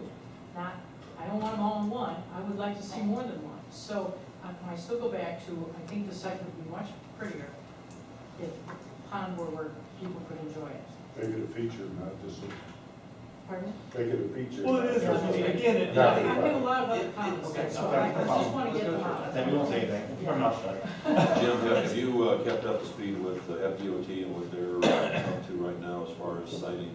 Yeah, they had a meeting last week, which we attended, and they went over, they must have 15 or 20 potential locations along the strip along Southern Boulevard in corporate limits. And they're going to be reducing that sometime in the next couple of weeks to, I think, two to three preferred sites. They only need one pond per Or basin. they're gonna have Yeah. 2 or 3? One pond per basin, or 4 basins. Is it 1 per 2 mile, 1 per 1 mile? Yeah. Roughly. And it's 1 mile. they have drainage basins Yeah. that they've identified. And what do they do? What if DOT comes along and says, oh, there's the place? Do you Well, have- it's not gonna affect that. Well, they're looking at a lot of different things. I mean, they've identified sites based on a whole bunch of different criteria. And if one of the sites has got a building board approved plan on it, that's probably going to be limited. They're looking primarily at sites that meet their environmental criteria, location, minimum construction costs, and are not developed. Taking all those factors into consideration before they make their final selections, which are going to be very soon, within the next month. And these are dry retention, right? Some, it all depends on which site is selected. Right, I think I'll go up here because I think I can show them, I'm talking to the ladies here. Right here, the people come in, they're coming in the main road and they're coming around here, and I'm assuming that's the drive-through. Is that correct? Yes, correct. Okay, I see a problem with that because they're gonna come in here, they're gonna block egress and ingress, because these people coming this way are gonna come through here and block. and they're gonna start to stack along here. And the kids coming out, every one of them will hit that drive-through. We hope. We hope. We hope. That's right. So, they're gonna block this going in here, and if you want to look at Dunkin' Donuts and all. But I see that as a problem, that's of stacking right there, which tells me that that might not be the best location for that, the way this is placed right now. I also see this as being problematic, big trucks coming in here, they will all come in here. And they're, of course, and if they run into another truck there, they might have to stack a little bit, I don't know though. But, and this looks very narrow, not only that, everybody coming to what I think is gonna be the main entrance to the college is gonna be looking at the trucks in the back of the building. That doesn't appeal to me either. There's a wall there with it. You Oh, can't see, okay. yeah. All right. There's That might also do a it. nice Looking landscape. at walls isn't necessarily the best thing. No, the wall is hides the truck well. Okay. There's landscaping on the other. Okay, now, is this gonna be a drive-through for the pharmacy? Yes. Well, going this way or going this way? That would be going to the southwest. Starting. This way. You go, that's correct. Going this So you're direction gonna with a have, bypass all lane. right, so, oh, I'm sorry. That's say a that. bypass lane over here. So you would have traffic that would go in this location, stop, and then a bypass lane on the outside, so that if somebody was stopped, you wouldn't impede traffic. Now, I'm not a big fan of bypass lanes, but that's the requirement. Okay, and is this going this way or this way? That would be going in the same direction, this direction here. So that all the flow is tending to go in the same direction, so we don't have any. So I see a problem now, and the problem is that everybody's gonna be coming this way, and they're gonna be going this way, coming out, Right. and everybody here is gonna try to cross over that. And Correct. so I see a congestion problem there. Can you say it one more time? I lost that. I think there's gonna be congestion problem right here, because people are gonna be going Hey, around you each other, pull making opposing. Your pharmacy, and you run into your bank. That's That's right. right, that's right. Drugs and dollars. Of course, it needs to go the other way around. You need the dollars to get the drugs. I have a concern with the parking being interrupted by a main drive, but I think you mentioned that as you presented this, that these islands were going to be interrupted by a main drive going through that. That's a concern to me. Well, they are north-south and not east-west. Yeah, and also up here, I find that that's going to be a very dangerous situation because human behavior, unless you put 5-foot thorny bougainvillea along there, people are going to cross over, not where you told them to cross, but where they parked. And so you're going to have all that unloading onto that road From a all pedestrian the point of way, view, from a talking about. practical standpoint, and I think that's dangerous. And I would rather see parking stacked this way, so people are going down the aisles into the, wherever they're going, rather than cutting across parking and shooting out from in between cars to cross over lanes. But to me, that's a traffic engineer's call. That's why I believe we need a traffic engineer to help with this site, so that we can get it, so that we're happy with it and it's not dangerous. And just to clarify on that point, if you look at the graphic here, it shows up in the site plan, it does as well.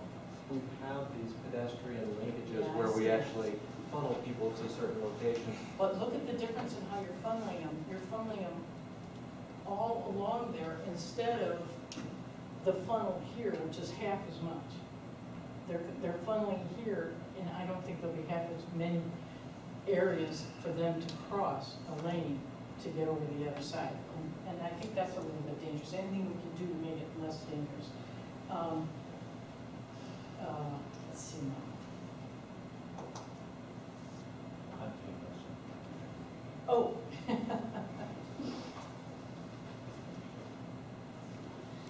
My age is going to come out here. Back when Davie was rural, I remember riding very similar on an equestrian trail like this to the back of the McDonald's and getting off my horse and hitching it up to a rail. And so, if we're going to have an equestrian, which I think should be very well protected, like you see in Wellington, because of all of the traffic and possibility of danger. If we're going to have equestrian, which I personally like, I think if you could put something in here that allows some area for horses to come up through the equestrian trail and come to this, I won't say what I hope it will be, but, you know, to this fast Go ahead, food what restaurant or would you whatever. like to see out there? Come on. I think it would be nice. It couldn't just be a hitching rail anymore, though. I mean, something along that line, if you're gonna put that back there. Sure. But it has to be protected in case a horse spooks or something like that from accessing. Right. And I'd hesitate to bring it all the way to this point, but your point's No, well no, no, taken. horses should stay back there. Yes, around And the they should lake, walk and there. maybe a tie-up area, so that it has fences on a couple of sides. Yeah, yeah, something that That they seems can a actually, little- that they could slide a gate shut. That seems in contrast to your idea of moving the lake down, because really that lake is the equestrian feature. That's where the horses will walk around. If you move that lake all the way down to Southern Boulevard, now you're bringing, Yes, you're absolutely right. If it moves that down wasn't my here. idea, that was my neighbor's idea. Yeah, but if you move it down here, which personally I would prefer, because I think that would give all these people traveling back and forth just a little bit of brightness in their day, to be honest with you. I would much rather see that. But if it can't be, if it ends up not being that, I'd like to see it more useful, if it turns out to be something that the equestrian committee thinks is a good idea. Okay. And I'd much rather give the people of Waxahachie Groves on B Road that pleasurable experience than the people going out to the acreage on Southern Boulevard. So, Well, that's, that's a contrary point. I don't Keep have a going, keep problem with going. putting it up here, to be honest with you, but maybe the best solution is to put it in this corner. I don't know. Let's see. Oh, how wide is this entrance right here? That'll be approximately 25 to 30 feet, depending on the papers and so. How many lanes is it? 36 feet. One lane and one lane out. 36 feet, 26? 36. 36? That's with papers and everything. Only one lane in, one lane out. I mean, always has caused me some concern when I see traffic lanes dumping in that close to an entrance and an exit, right here. And that is our least used entry, which is why that's less of an issue than some of these other ones with the left turn potentials coming here being the main entry. This is gonna have a longer stacking, which is why that entrance is farther back here. And on B Road, we've got all the way to Tangerine, so. But this will be your main entrance. Actually, when the traffic, or traffic counts and so forth, that's not projected to be the main entry. Now, I mean, let's just ask committee members. If you were coming to the study off of Southern, would you turn in here and turn Well, left? if you're coming or from the turn right west, going east, you've got to enter B Road. Yes, if you're coming from the Right, west. so that's certainly a percentage of your traffic. You've got a percentage of traffic probably coming from the south, you've got some coming from the north. I mean, really, you know, traffic approaches this from 4 different locations. Only one of those 4, and that's from the east going west, would even be able to utilize that access. But So this, you're taking, I mean, you're somewhere down below 25% of your traffic. but this being on B Road, which is further west, I suspect we're gonna have more traffic coming from the east, but who knows? Traffic engineers would probably be able to tell us. Okay. I don't think so, I think it's going to be more directions from that. Now, And by the way, those this access points. entry right here, yes. I'm a little bit, I'm not too, I'm not. That's Tangerine now, Yeah, Tangerine. Right. I'm just a little concerned that people will be crossing with an entry right here, but it's fairly far away. But I have seen situations going into these kinds of areas where they're crossing over and people are coming in from off the main road, and it's been somewhat dangerous. But you do have some stacking in there, so maybe that won't be too bad. Okay.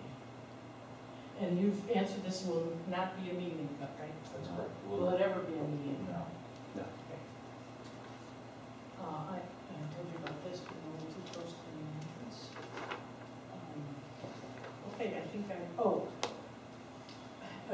I probably said this before, I'm gonna say it again.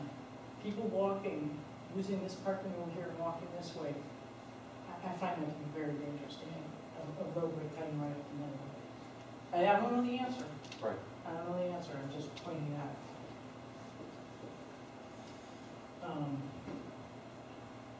Okay, I think I covered everything I wanted to cover on the second one. Thank you, Veronica. Burns? Good evening, gentlemen.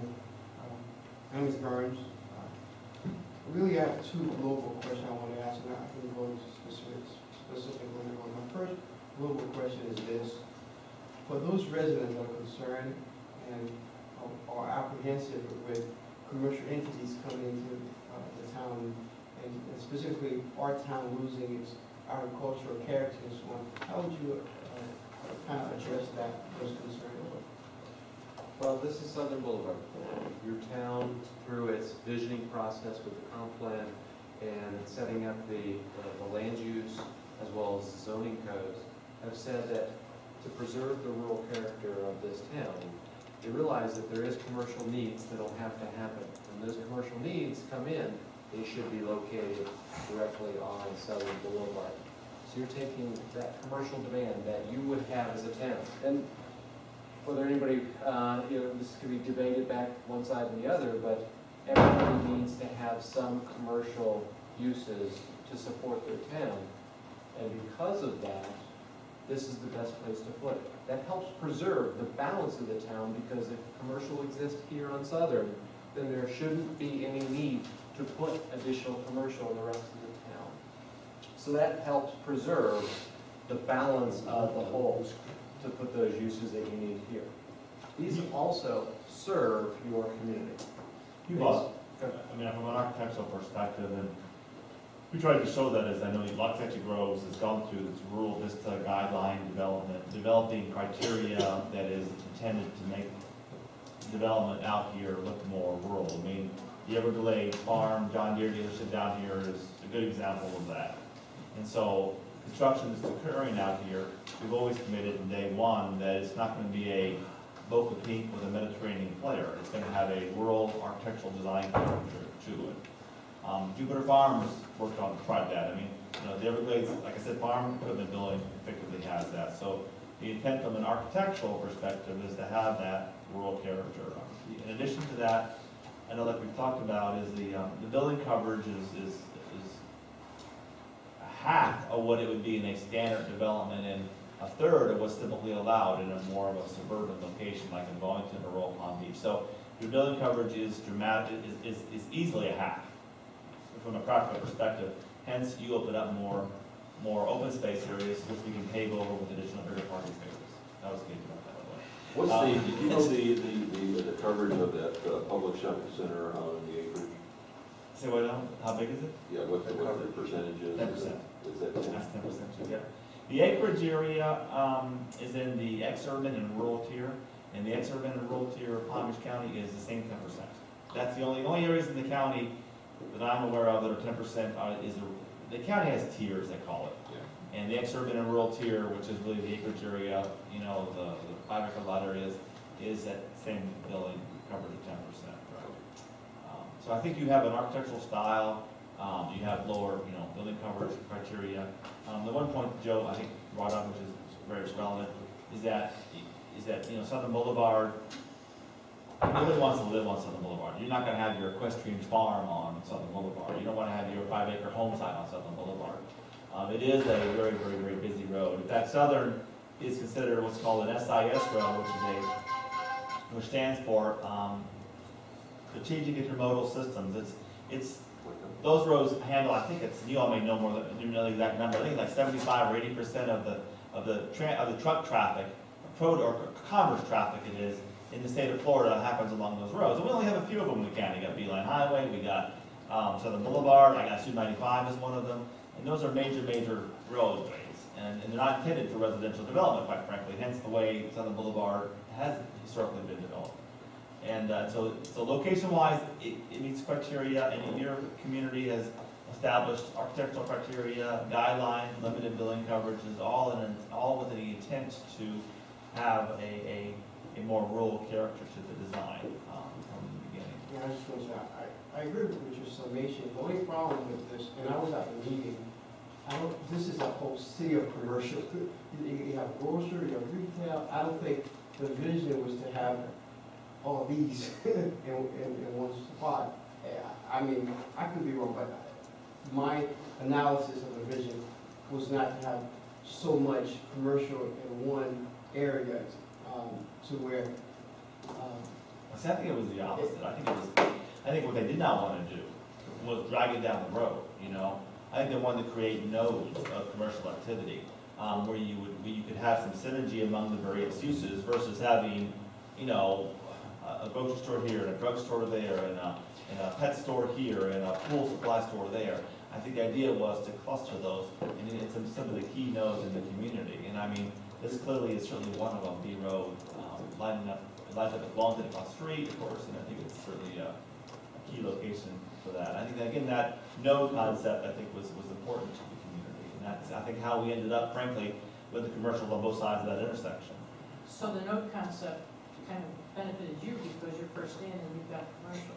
Well, what happens to the next guy down the road? Well, keep in mind now, you know, B Road / Biggs Forest is certainly a significant intersection at that location, you know, so I mean, potentially more so, quite honestly, than some of the other intersections down the street. I mean, in addition to that, in our particular case especially, you know, the previous, and I guess probably that question you're asking too is almost, it's a good question, but it's also a complicated question. I mean, that decision, frankly, was decided by the town 2 years ago when they changed that property to commercial. It just wanted to be a commercial node. And I'm not saying it's not a good question. It is a very good question. But that decision, I know, has also been decided upon. And I think, you know, back then, you know, both these corners were intended to be. And if you look at the master plan for both properties, I mean, they involved not just one usage. They involved a multitude of uses. Originally, we had, you know, the residential, and then we had the office, and then we had the retail, and that's evolved into the retail component and a college, which is certainly a key element to the community. And across the street, and then they have a multitude of different uses. They've got, and it's not just retail, they've got a variety of mixture of uses on that in the overall campus that they've generated.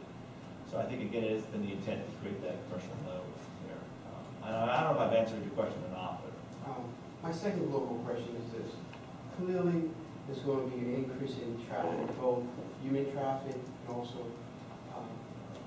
car traffic. Obviously, the desire, and clearly you want that to be, that's the desire, you want traffic so that, you know, the retail. Everyone wants that successful For center. commercial, obviously. But with that increased traffic, increase in,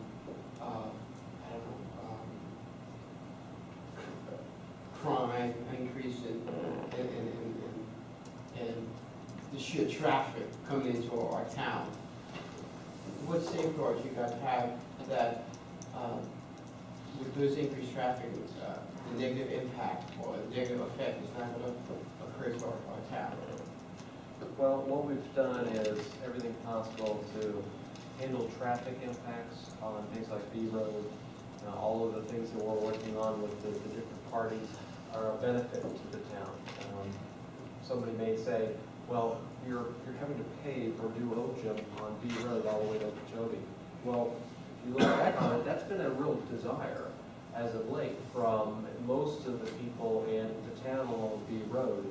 Let's get that type of, one, OJIM to stabilize the surface, and two, traffic calming to help the speeders that go up and down B Road constantly. We're not even there yet, but those problems exist.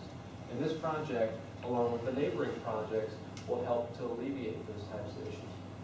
As far as crime, as far as illegal dumping, those types of things, when you have a well-managed center here that has eyes and ears, that has security lighting and so forth, you have a lot better product than if you have a vacant field that it's easy to back a truck into, it's easy to dump a abandoned car into, it's easy to have other type of unsightly issues going on. And I think for this, well-managed center that's vibrant, it's got a lot of activity, that's next to what I consider a stellar use for the college, is a positive thing for the town. It actually creates a centralized hub that hopefully the town can be proud of. I mean, this is on the peripheral edges of the town, obviously, you know. So this is probably where you would, I mean, you certainly, well, I shouldn't say certainly, but I question whether you want to take this and plop it in the middle of a community. That would be, I think, more problematic traffic-wise and, you know, all your concerns that you have. This, again, is on Southern Boulevard, which is a major existing transportation network. And I don't know if we haven't really said this, but the latest MPO report that came out, they actually moved up Southern Boulevard for widening on in this 5-year plan. So which is new information. I'm not sure if you're even aware of that. Southern Boulevard was out there 15, 20 years, I think, and they just moved it into the 5-year plan for widening. So it's, Southern Boulevard, as we all know, to the east of here is effectively an expressway. That is the old east-west expressway is Southern Boulevard, really. So that is, again, this is your biggest road in Palm Beach County. There is not interstate road, this is it. This is the biggest road. Yeah, good. Keith, you have a question? If I may interrupt, our assignment this evening is dealing with a property that has an existing future land use with a conflicting existing zoning. And we're asking a lot of important questions of what we might see here. And unfortunately, our town attorney is not with us this evening. Our town planner has indicated he does not know what will happen if we choose not to change the zoning. I'd like to ask our town manager if he has any input on it. Well, there are obviously options that occur. I mean, if you refuse to change the zoning, the applicant has to decide what their options are first and foremost. As Jim has indicated to you, in the state of Florida, the land use is considered to be the highest priority and presumed to be correct. So generally, your zoning should follow and be consistent with the land use. Now, they had two options. Jim indicated they could go to the CL, straight zoning, or they could attempt to go for the PUD, which they have chosen to do. The PUD, we believe, is a better vehicle from both the applicant and the staff standpoint because it allows you greater flexibility to try to work on some of these site details. Another option could be, if you don't think the PUD is appropriate, I suppose they could consider going back to the drawing board and doing a straight CL, though I don't know why that would be more advantageous at this point in time. So, I mean, I think those are essentially the options. I think So, in essence, this evening, we have demonstrated our concerns of the site plan, and this is not really the site plan review meeting. This is simply a zoning meeting, a zoning change meeting. Mr. Chairman, do we need to continue, or should we perhaps consider a motion to consider the zoning change? I think the appropriate thing to do is to everybody just be, very, very comfortable with the fact that we're going to see this probably how many more times? 2, 3 times? well, you're going to, you could see it, you could see a site plan on each of the out parcels. You could see a site plan on the major center itself. So if there's, 1, 2, 3 out parcels, you could see 4 times. So I think, in answer to your question, I think tonight we do need to make a decision on whether it's the vote for the PUD, which is what the applicant has asked for, which is what I would recommend. And then we move on from here. They, knowing that the parking space size, and I think the points that Ron Post brought up are all very important. I think that the fact that this is already in the town plan, that we've already made the land use changes, I envisioned this evening either going one of 2 ways, and it went the other way. So we'll be here until probably well at 10 o'clock. And I've got early morning appointments tomorrow, so anyway. So I think that we certainly run this thing out. We certainly have given the applicant enough to think about. So right now, if there's anybody who wants to. Mr. Chairman, I have some other questions. All right, yeah. I'm talking about conditions now. Go ahead. Okay. Sorry. I think, in terms of B Road access, the deterrence that you guys, clearly, I heard you mention, deterrence to not have traffic traveling north to Okeechobee, East Oakland. What happens if that doesn't work? And what makes you think that will work? The recommendations that your town council, along with the Loxahatchee Groves Water Control District, have come up with are, one, the speed bumps, two, potential elevated area at the bridge where it goes over Collecting Canal, so that there's a vertical change on speed table, we'll call it, across that area, as well as our area is less of a concern because it's continued paved up to the school's entrance, but we've even discussed a quick channelization, putting curbing on both sides of the road to channel that roadway down quickly to help slow traffic down going north, so that we can slow that traffic, make it a little bit tougher for people to use that as a quick cut through. And when people have to stop or slow down in certain areas like speed humps every 500 to 1,000 feet and so forth, but they're going to tend to go to other locations like Seminole Branch, or they'll go over to Crestwood or otherwise instead of having to take that route. So those things, your own town council, the Loxahatchee Groves Water Control District, have come up with as ideas to help prohibit, or limit, we'll call it, traffic. Short of blowing up the bridge and having no connection north and south on B Road, those are the best ideas that have been brought up to date. And that's from your own town council and control district.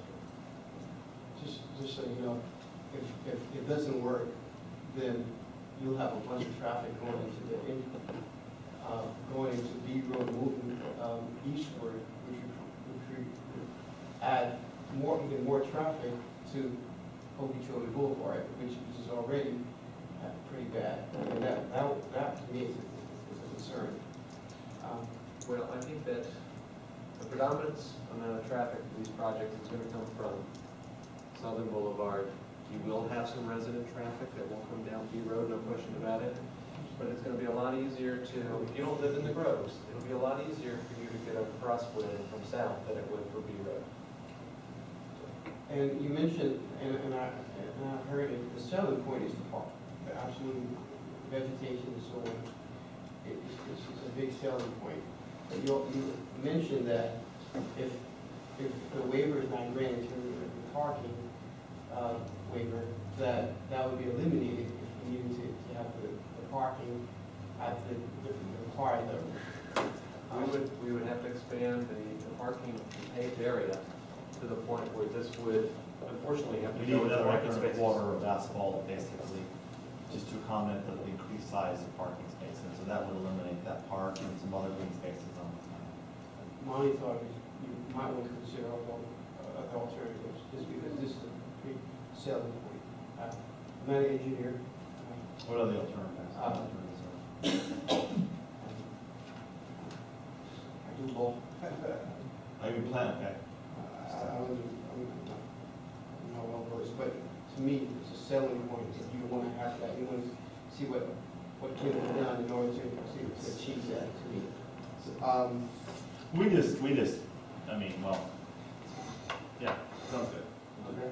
Now, in terms of waiver, I'm just curious, did you do the history in terms of why these requirements exist? Because clearly, there's a reason these requirements exist, and I think one of my colleagues mentioned that the fact that we need bigger space to accommodate the fact that we, as a community, have bigger trucks. And so, have you done the history behind why the requirements exist? Did staff want to maybe respond to that one or not?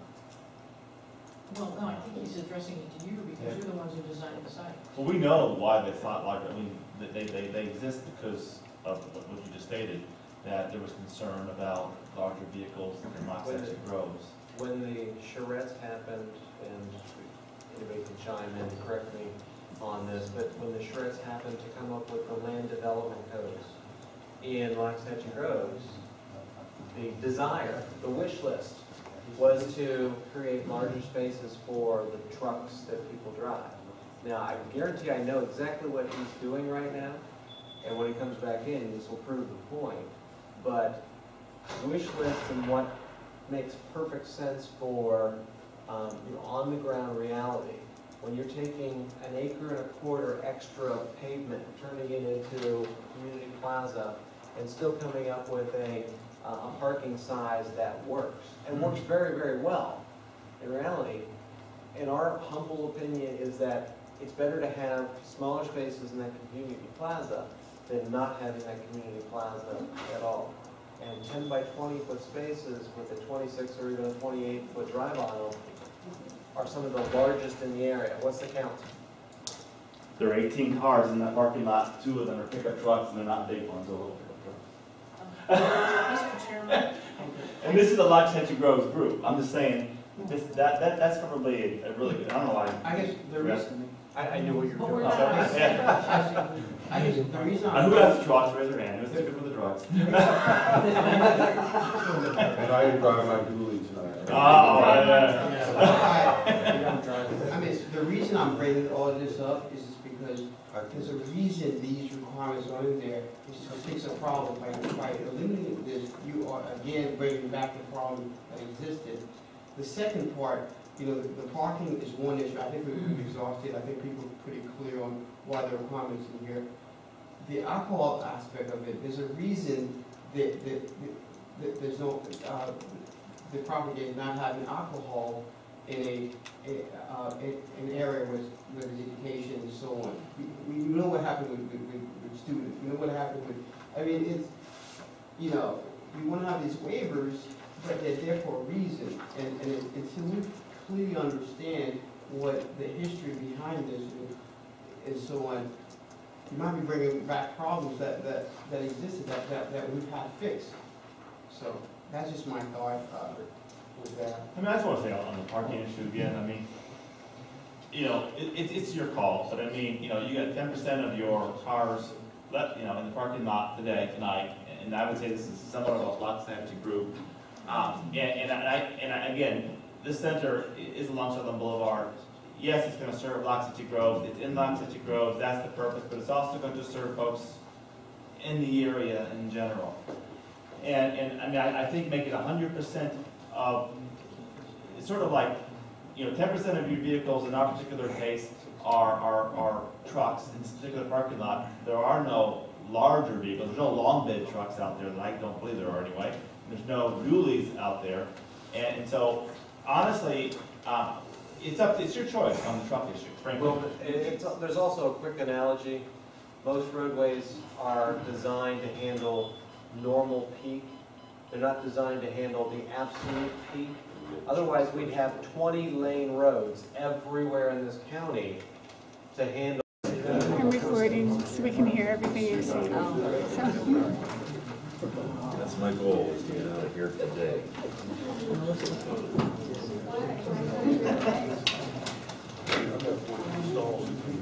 Yes.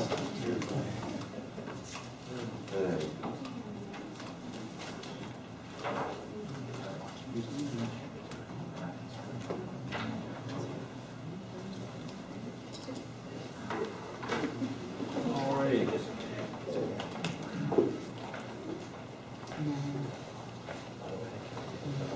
Jim?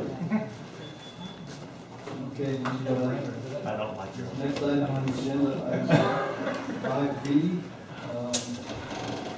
rezoning 2013-02. That's the 90.34 acre Rosetown Center parcel, which is located essentially at the northeast corner of B Road and State Road 7. Just a little brief history on this one as well. The L-shaped property that you see on the screen was assigned a multiple land use, future land use designation by future land use plan amendment 11-1.3, ordinance 2011-17, and that occurred in September of 2011. In assigning the multiple land use category, the following limitations were placed on the development of the property. 34.34 acres, maximum of commercial low, and a maximum of 103,000 square feet of retail space. A maximum of 16 acres of commercial low office for a maximum 44,000 square feet of office space. and 40 acres of institutional, limited to 128-bed congregate living facility. In addition, there was a requirement for a 300-foot buffer along the northern property line just to the south of Collecting Canal. So the land use already has the multiple land use, future land use designation, and the only option for rezoning is multiple land use PUD in order to maintain consistency with the future land use designation. The previous parcel had the option of going commercial low or commercial low PUD. This does not have an option. It is required to go multiple land use PUD.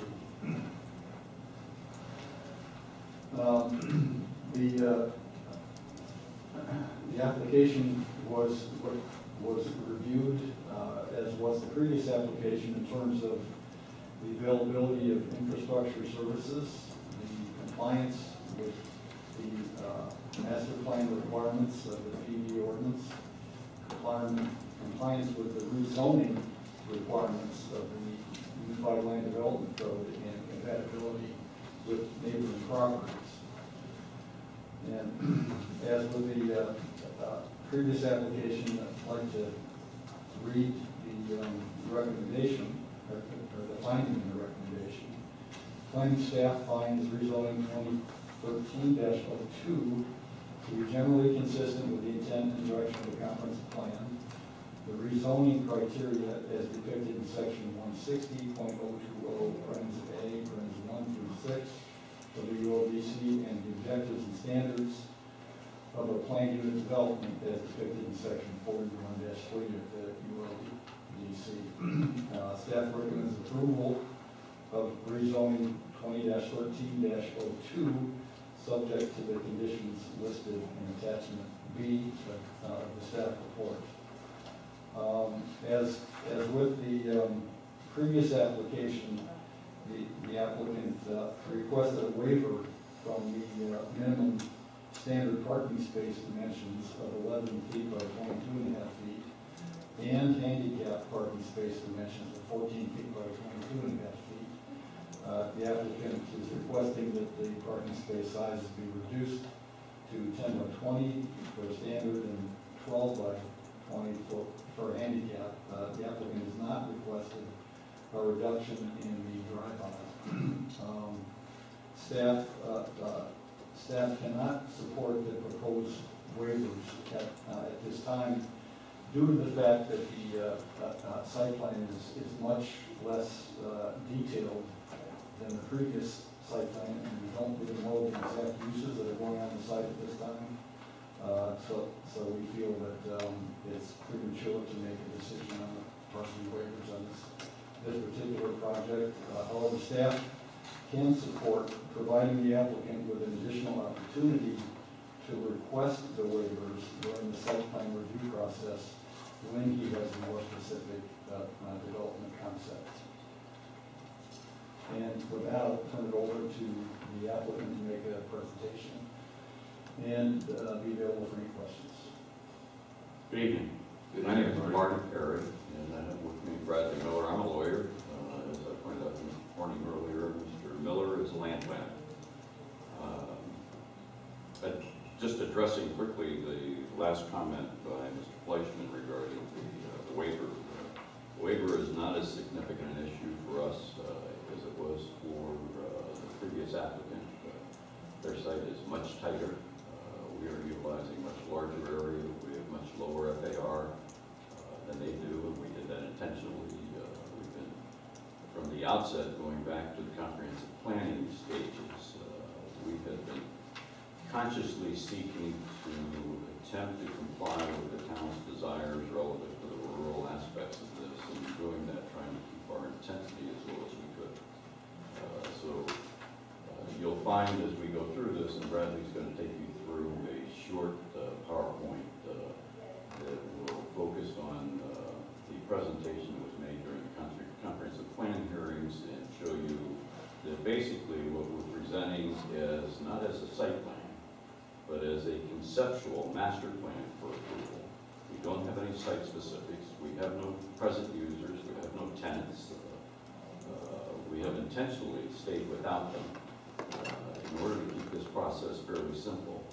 Initially, when the rezoning issue came up, it arose as a result of the entry of Palm Beach State College into the town. And at that time, we were solicited to participate. We weren't, our intention was always to seek a rezoning to make our property consistent with the comprehensive plan amendment, but we weren't prepared as quickly as the college appeared on the scene, and our presence was requested, frankly, related to the necessary contribution to make B Road a reality, because B Road was deemed to be a very essential aspect, even without the college, that the town desired the improvement to B Road, but even more importantly, once the college came on the scene. And recognizing that and understanding that we intended to go forward anyway, we agreed that we would come on board to make that a reality. And that's why, as part of the conditions that are proposed, both by the county engineer as well as by the town staff, relative to our participation in reaching an agreement with the college and Land Design South and their parcel regarding the improvements to B Road, that's one of our conditions also. And we have no problem with that. I've understood that from the outset.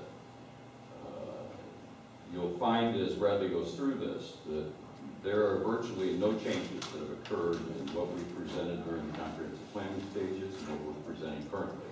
There's a little bit of a change design-wise in the conceptual drawing, but it's I think you'll find that it's very similar. Basically, and just taking you back historically, originally on the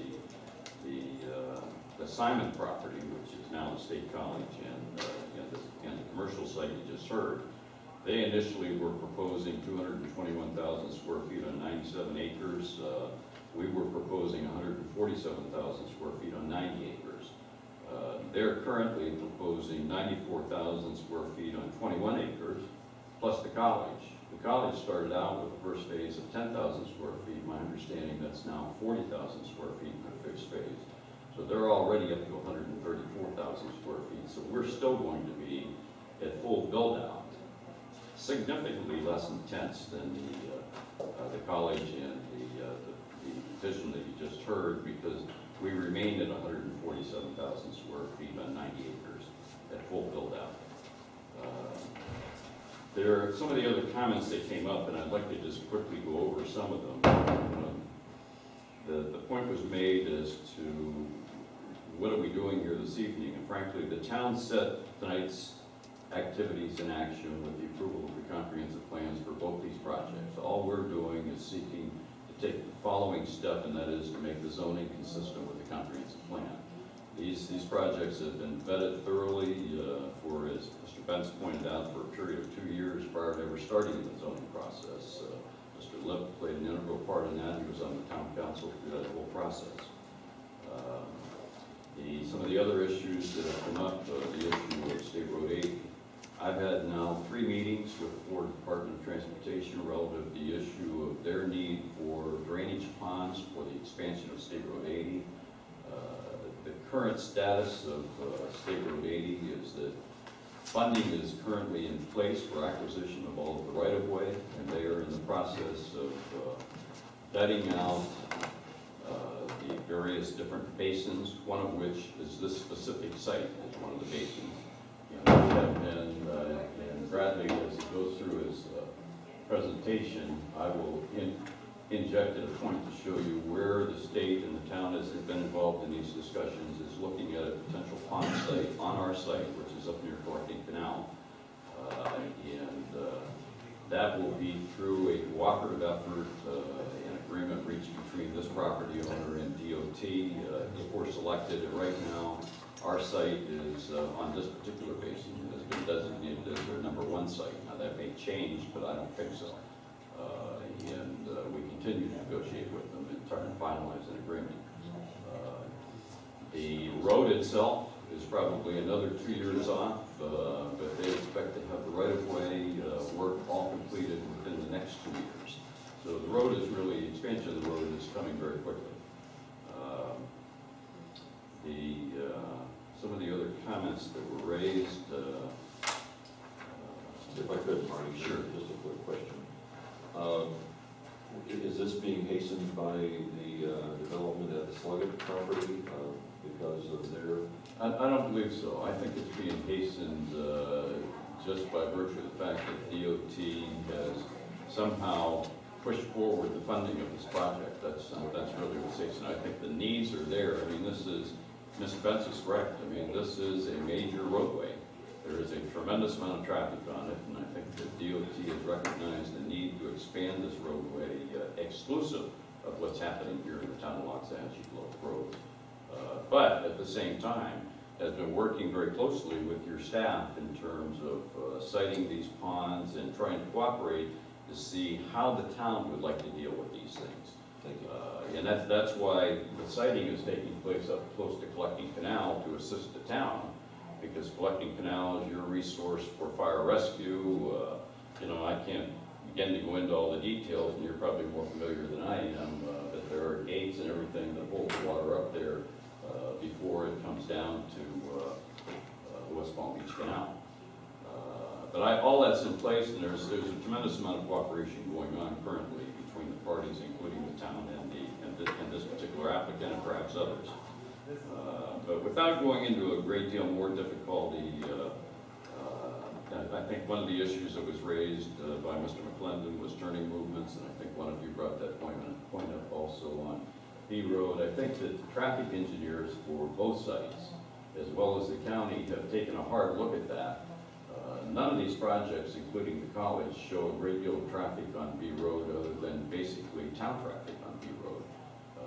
There will be additional traffic as a result of these two projects that will be located at that intersection of B and Southern Boulevard, and it may well be that that's needed, that dual left turn lane going east, but if it is, it'll be made a requirement. My guess is they've looked at it already, but it certainly can be looked at again, and we have no problem with that issue. Whatever's felt to be needed, you know, that's what needs to be done. With that, I'm going to let Bradley go forward. Unlike the prior one, we do not have a site-specific plan. And frankly, we've stayed that way intentionally because there's been a great deal of uncertainty as to what's happening with the college. I mean, I'm well aware and I've read all the articles and I've been out here to a number of meetings. I understand what's happening with Mr. McClendon and the lawsuits and everything, and that because of the uncertainty, that there was very little sense, even though we've had a number of prospective tenants and users come to us. We've said no to all of them. We think that our site plan that we've designed can accommodate any variety of types of users, and we've laid it out specifically the way that we've done it so that we can do that. And when we get down to actual users, we'll be back in here to address all the questions that have been raised by you tonight. Bradley? Good evening. Just to go through this, the site location, you know, I think you're familiar with the site across the road. Say that facetiously. I love a comedian, don't you? But at this hour, you got to pull that out. So we've got the commercial site and the school site on the other side of B Road. This is the master plan that was presented during the land use amendment process and the comprehensive plan. And we wanted to bring that up to show the comparison, which I'll do here in a moment. But it does connect here with this being Tangerine, extending on through. And then Jim spoke about the different uses of the 103,000 square feet of retail use and office use and the institutional for the assisted living. So this is the plan that was the basis for, and as part of our land use approval. And you'll see here that we're sticking to that same concept. This is our proposed change, and you can see that there is a difference in the configuration of Tangerine. A big derivative of that was the location of tying into the same access point with Land Design South's project to the west. In the prior plan, that location is up here. So we had to pull that down, and then we're limited not only in square footage of building area, but also in acreage. So to go through this bottom half of the property, if you will, is the 103,000 square feet of retail that matches up with the commercial of the land use. And also it keeps it under, I think it's 34.4 acres that we had to be below. That acreage is 34 acres. So actually the alignment of Tangerine was based on hitting these numbers and matching up with the land use.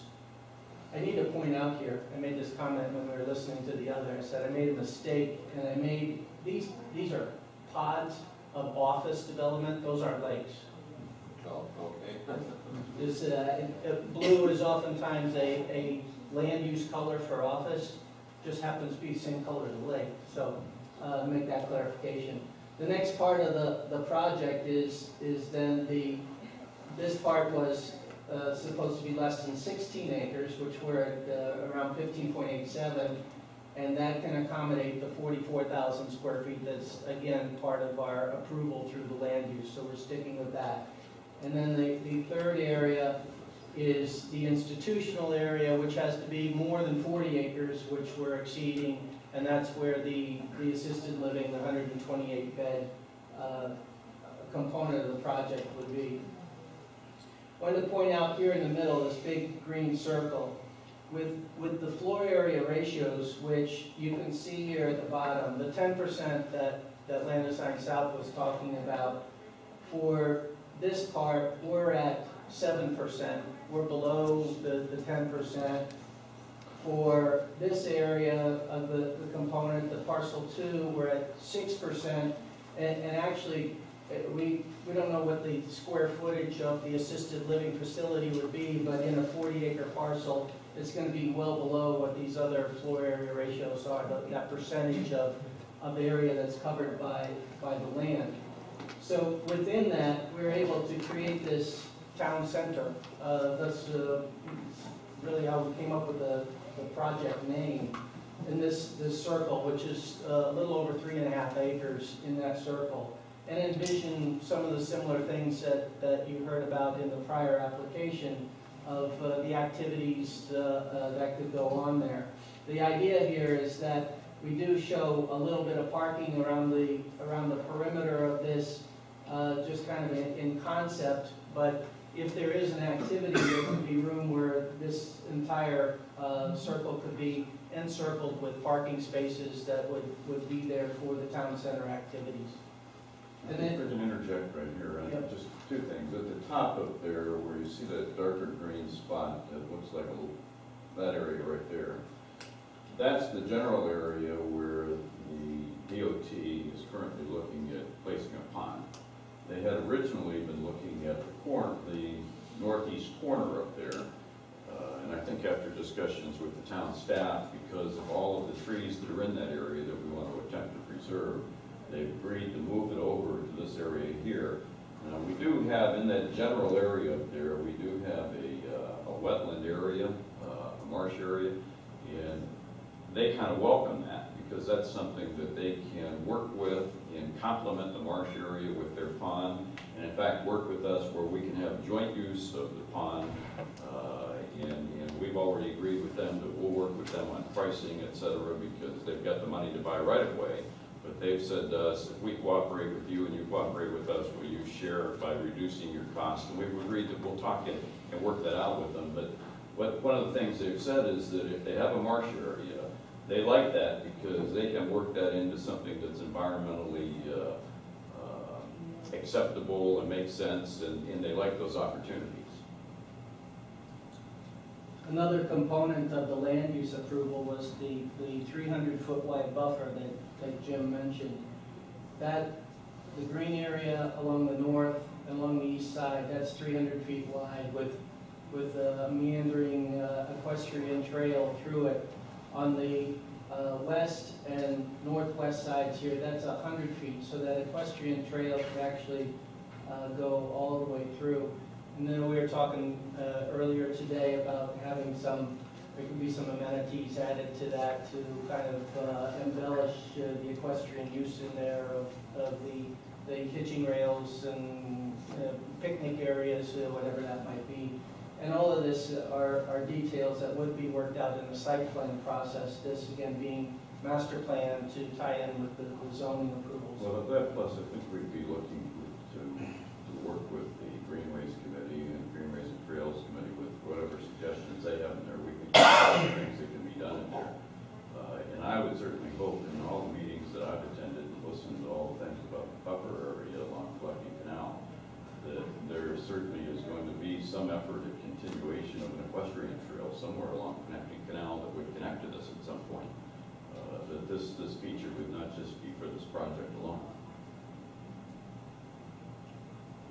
So with that said, this shows you, going back to comparing the two plans, we still have Tangerine that extends across, which has been realigned to, so we hit the same intersection location. As far as these are the approvals out of the land use of 103,000 square feet of retail, which is the area south of Tangerine, the office space, which is within these two pods on both sides, and then the institutional use with the assisted living facility beds up here in the 40 acres.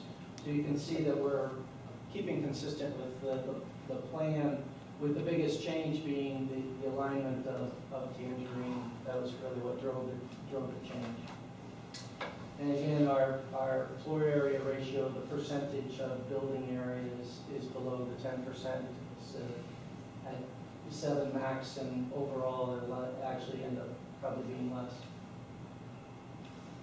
How that ties in aerial-wise, actually go back here, you can see the vegetated area that Marty talked about, where over in here it's already been cleared, so that may work better for the lake area for DOT.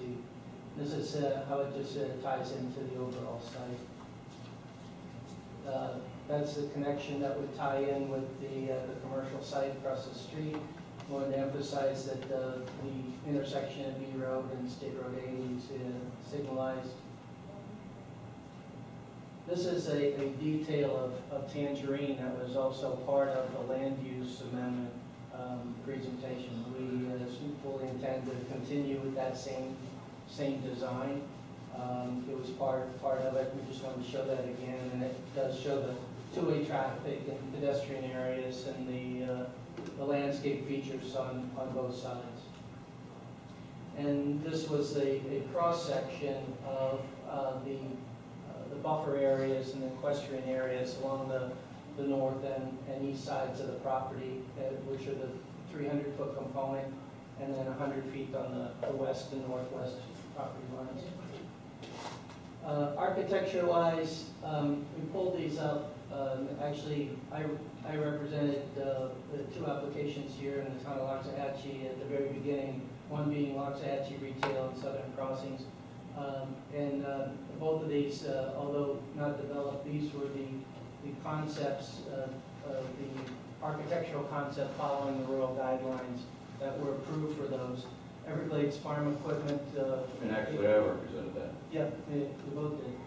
We do projects independently too, but and Everglades Farm Equipment, everybody's familiar with and seems to be kind of the poster child of how it is. Same architect on all three of these, and actually, which is Bob Puopla, and we've spoken with him already for this project. When at the appropriate time, we'll probably get him engaged. So I'm gonna leave it here on this screen. That's really our presentation. Again, the purpose for tonight is to implement the zoning, the PUD zoning, which in our case is the only choice that we have to match up with the mixed land use category that was approved previously. Okay, let's start down at this. Burns, you want to kick it off?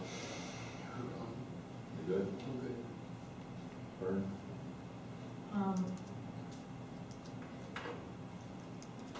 You're asking for a waiver for the parking side. Well, you know, we're actually, he's recommending against it, and I really don't have a problem. I mean, the whole concept of the waiver, to be honest with you, is that we're preserving a lot of green space here, and I think if I remember correctly, it's like, we've got about 27 acres of buffer. But the reality is, and I mean, Mr. Bent's, maybe his argument doesn't flow through as well because his site is so compact and so tight, but the reality is it even allows us to create more green space in our area.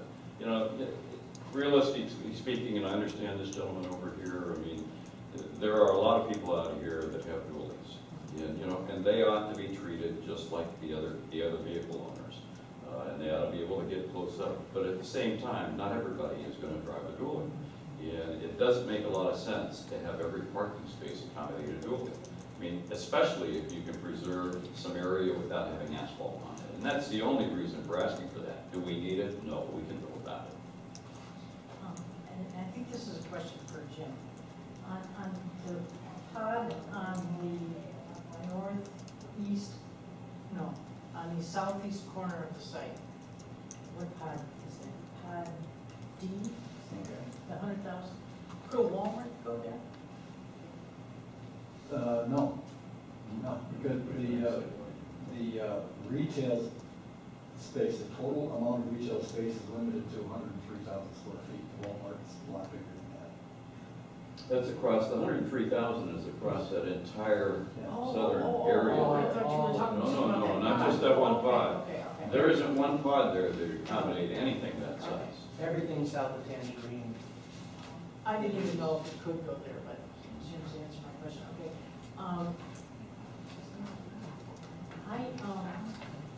I wonder about that one street that's traveling on the west side, north to south. Yeah, is that written in stone, or is that something that could change? I'm just not I mean, sure about it. I mean, that's something that could change. I mean, I think he's got that, that could be a street, or that could be a dry well. You know, just Well, some. it does have access out of the Just southern. some, oh, yeah, okay. Yeah. Let me look It's at got a it. right in, right out on Southern. Yeah. Yes, it does. Yes, it does. Yeah, but let me ask Marty a question. Do you have your conceptual driveway permits yet? You know, when we were down at DOT last week, we asked again about those. I had Rob Rennebaum with me, and we asked again about that, and they said that they were just about ready to release them, but they weren't, and we asked them as an accommodation to us, since we were cooperating regarding the ponds, could they move that? And I think we're very close to having that. Okay, good. Because those permits would address that issue. I mean, either DOT's going to give them a access for a driveway there or not. Okay, and so that's kind of understood in our conditions of approval that whatever DOT said, that's what's going on. Okay. Correct. Yes. I have a comment about the circle. It's kind of similar to the comment I made about the lake. That's a nice community area. It's going to be hard to get to it because the parking is on the other side of the drive of where people are going to be circling. So I was just wondering if it could be moved closer to the institutional so they could be shared by the institutional use, as well as the community. Well, it could be, you know, the whole concept of the circle, and to be honest with you, one comment that I didn't make, because I mentioned it to Mark before, you know, the town's been looking around, I think, has budgeted some money relative to a town hall, and I've suggested to him, you know, that this whole concept of town center and the name and everything, we knew the town was looking for a site, and we think this is an excellent potential site for the town. Right there where that red arrow is at the top of the circle, that location, you know, is perfect. And that circle area there, we think makes a great deal of sense for events such as a green market. There are any number of major community events. I mean, you're talking about, that's almost 4 acres in there that can be used. I mean, it's a large green area. A lot of things can be done with, and it makes a statement. And that's why we put it there. The area up there for the CLF has a tremendous amount of green area. I know it does, but particularly now that you've mentioned that it might be associated with the possibility of a town hall. That use, a town hall, as we know, in many towns is used by senior citizens. And that might be even a good symbiotic use with the institutional as well. But the only reason I say that is the open space there kind of reminds me, and this is not, does not mean it's bad, it just reminds me of an Apicoa. When you get all those circular driveways, and every time you go down 441 to the new developments, you come in and they have this huge circle that's sitting in the middle. Now, this is, of course, going to be much larger than that. But I just thought maybe there could be a better use of it. On the parking issue, actually, you can see this is kind of like if there was a sidewalk, it would be here. And this entire ring could accommodate grass parking, where it would be stabilized, you have an event, they can park on that without the dually sinking in. I mean, it can be designed that way that the parking is on the inside. I see your concern, you got cars running out here, and you only have parking around the outside. Well, the initial part could actually be on the inside. But do it in a way that it's not there and available on a day-to-day basis. You have the green market, you open those up and use it. And I think I only have one other comment, and that is the pods on the north side of Tangerine, will they have their own parking? Yes. Okay, so they won't have to cross Tangerine as with the other projects? No, each pod will be self-supporting. And we tried to break all of this up into pods and development parcels that may be reasonable as tenants come along. So essentially, each one of those could come back to you each time for a final site plan. Okay, and I see some entrances off Southern, just west of Sea Road. Are those existing and they're going to be gone, or are you going to be using those? Oh, no, I see one yard. Yeah, What about the other? there's this one, which is the main one, which has the peanut, if you will, out in the middle. The directional that allows for as you're going east, a left turn movement in. It doesn't allow for a left out. So that's the main one, and then we have a driveway here and a driveway here, which are right in, right out. Those are part of the DOT conceptual permit that Marty spoke about that we're going through right now. Okay, and right to the east of that right in, right out, is another, what looks like a driveway, is that? Actually, those are dimension lines, it does look like a driveway. Oh, okay, so, all right. But yeah, they're dimension lines, that's not a driveway. Will you be using Sea Road as part of your egress? Well, we're being required to construct Sea Road, at least from Southern up to Tangerine. I mean, that was a recommendation of the county engineer. There was some discussion when we went to the town workshop about a month or so ago as to, clearly there's no desire to have Tangerine extend east of Sea Road. That point's been made clear, and we're fine with that, even though the comprehensive plan had required that previously. We're not clear on what the town's desires are on relative to Sea Road from Tangerine north, as to whether there's a desire to have it continue up there. We really don't know the answer to that. And we're open, whatever the town decides they want. The only thing that I've heard on that is possibly a equestrian bridge, not a vehicular bridge, to tie into other horse trails. Yeah, and I'm assuming, as I said before, that there are going to be horse trails. I mean, I think that's what the Greenways and Trailways Committee has been working on, is a system of horse trails that will connect into all of this. I mean, the whole goal here is to make this whole site usable.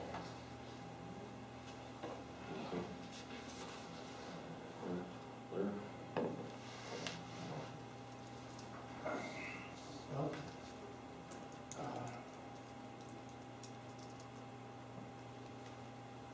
Well, obviously my opinions are just that, my opinions. Given, given how the current power structure has taken this town, which is horrific, but what you brought forth is a model, is a step forward for this town. I realize what your client fought tooth and nail in Wellington to make things better, and it's unfortunate how this town has led itself, which leads to, this type of use where your client may have gone in a different direction had we provided some leadership. And of course, clients choose how to use their land as they want. And, maybe laws prevent colleges from working with commercial and unlike other cities, but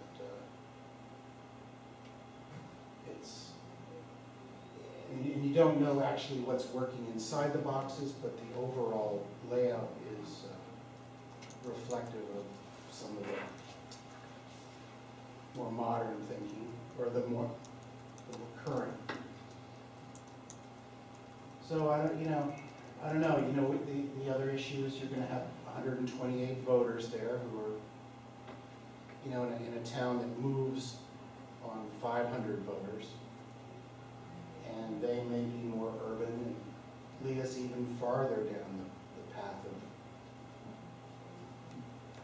mad, mutually, assured destruction. But I don't know. having done a tax credit thing, I know how profitable they are, and so I can see why it's picked and to kind of move the overall idea. But, it's certainly an example of how it'll turn out. And, the equestrian trails is just a furball that's so tied into so many different problems.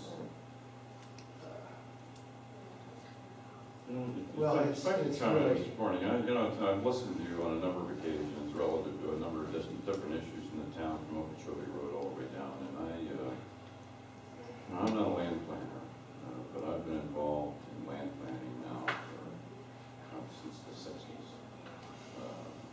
And I've sat through any number of meetings out here and thought about what everybody is looking for in terms of goals and objectives. And neither, to some extent, things like equestrian trails or furballs.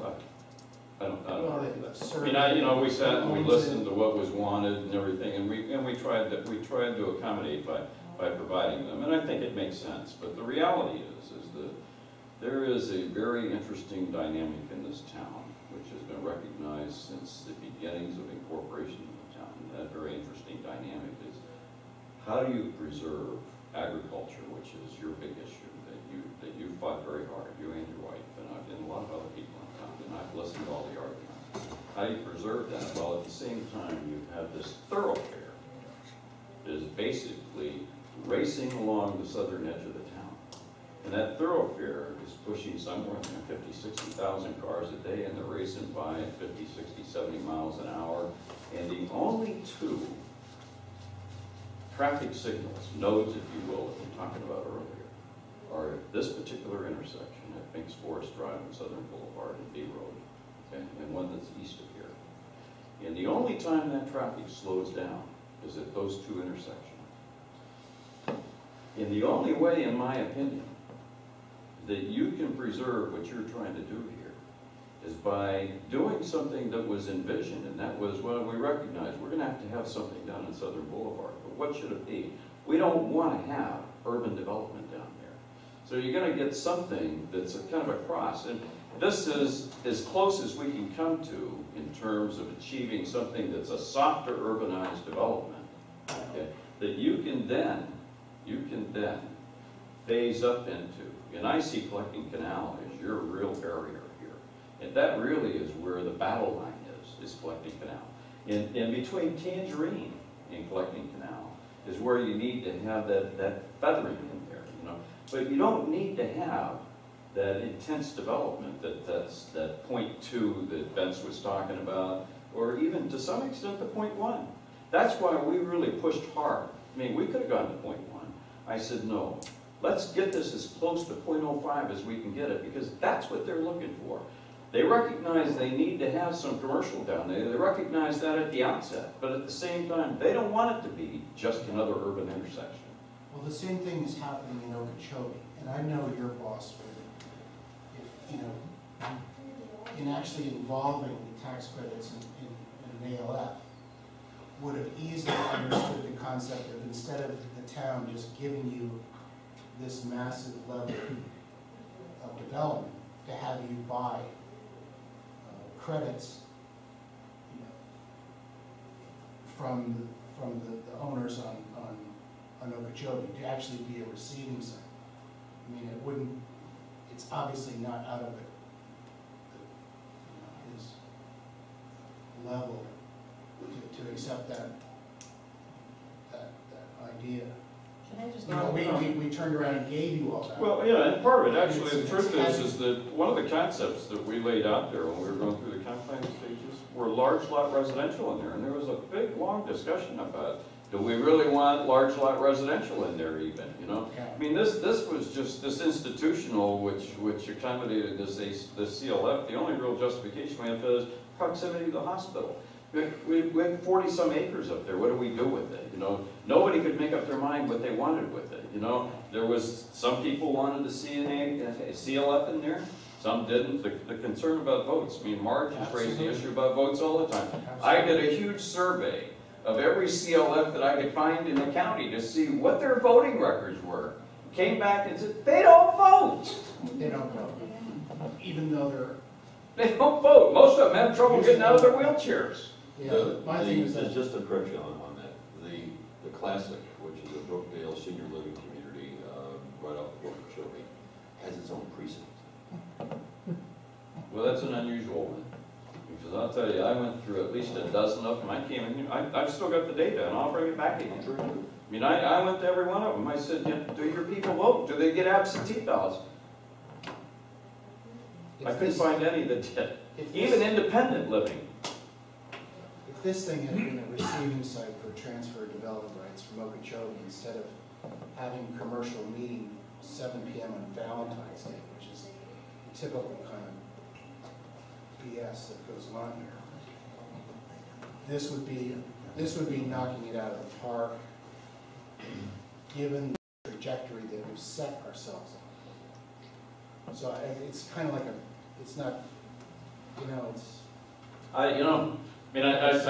feel your concerns. I really do. We're kind of in the middle here trying to figure out solutions, and it's the best we've been able to come up with. And frankly, I see that way off in the future. There's no present real need that I can see. It's probably there. Well, the other one wouldn't have been there without a bunch of college kids running out, and there's no, typically in sprawl, there's no connectivity, and there's very little connectivity on the other one to get those students there. I I just mean, want I to don't ask know, a it's just question. a- Is it going to be built by the time I'm going to need it? Well, from the looks of you, I don't think so. Oh, Thank you. Just nice conceptual presentation. No comment. My only comment on it is to sort of address two things. If you could encourage whoever on the institutional side is to move something in the realm of a Alzheimer's ALF. That's one of the things that we had looked at was something of that nature. And if you go down and look at a place called the Cottages on, I believe it's on Jog Road in Green Acres. It's several small buildings, which sort of goes with Marge's idea of looking more like, one of the, pod sort of places, because that's what they think. If you'll recall, when we first came out, one of the early concept plans that Mike Odell had for that area was exactly that, and the reaction was, "Oh no, we don't want that," Well, I think what his was originally wasn't an ALF, it was, Well, no, it wasn't ALF, but with it spread out like that. It's similar. There's one up in Jupiter or the Juneau area, and I went and looked at it. That's exactly like that.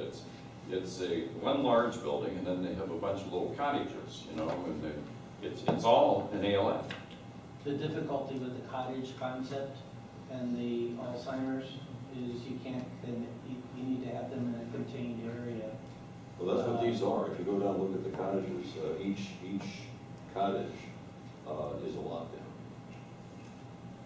You know, and each cottage has, you know, they have a central kitchen that then distributes out. Well, you know, we've considered it, and we're certainly willing to look at it again. If you go look at their design, they have an administrative building, which is also the main kitchen, but then each cottage has a coordinator, and then individual bedrooms, a living room, if you will, with TV, pool, and it works out very well. I don't have many clients there, thank God, but you know, it's a very workable, of the ALFs that I'm in 10 that I work with. On 40 acres, that's certainly a concept that can work. Yeah. I've done CLFs for 128 beds on less than 5 acres. That would take care of two things. Number one, people with Alzheimer's don't vote. Well, if they do, they don't remember who wore. Ohio State University. And it certainly does then, you know, sort of spread things out, give something more of a community look than an institutional one. Anyway, are we ready for a motion here? Burns, anyone? My motion person? What, you have a list of conditions here, don't you? Yeah. Recommend, Do we- Attachment B, page 40 and 43. And we're in agreement with the conditions. What, it's the what? 40, page 40? 40 and 43, or page 22 of the staff. Okay. Yeah, there's two sets of page numbers.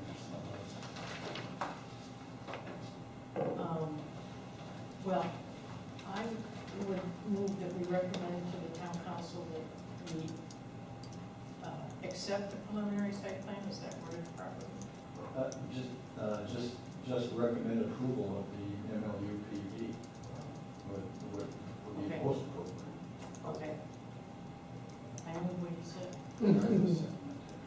Okay, so Ron has moved, I think the quote was what he said, and Lawrence has seconded that. If I could have a voice vote on this, all those in favor, may I say aye? Aye. Aye. Opposed, same sign? Abstain. Abstention, so, The reason why you can't really abstain, Because I did not have received this report and have reviewed it, and do not feel formed enough to vote. I can't hear you. not a reason for abstaining. Okay. You gotta have a conflict. All right, and then I say yes. Now, what did we do about the parking variance? Did you withdraw your request for it, or? I think the recommendation was that it not be granted, That's so right. I think Okay. you have an Yeah, approval. the recommendation was that we would not grant it yet, but you have the opportunity to do a site plan, depending upon what uses he has to ask for it again. And we're fine with that. And yeah, if you want a Volkswagen dealership, they can only have small cars. Thank you very much. Well, I think we've accomplished our goal, we get out of here before too long. Mr. Chair? Yes, Before you adjourn, is there anything we need to discuss? Well, yes, there's one thing. Okay. Mr. Rolonic had asked me to propose to the P&Z board. What they would like to do is, they would like to go ahead and get another expert consultant to try to address the concerns that we've had. Their question was, would the board be satisfied with them paying for the expert consultant to review the issues that Edinburgh Close is concerned about, or do you not feel inclined to do something like that?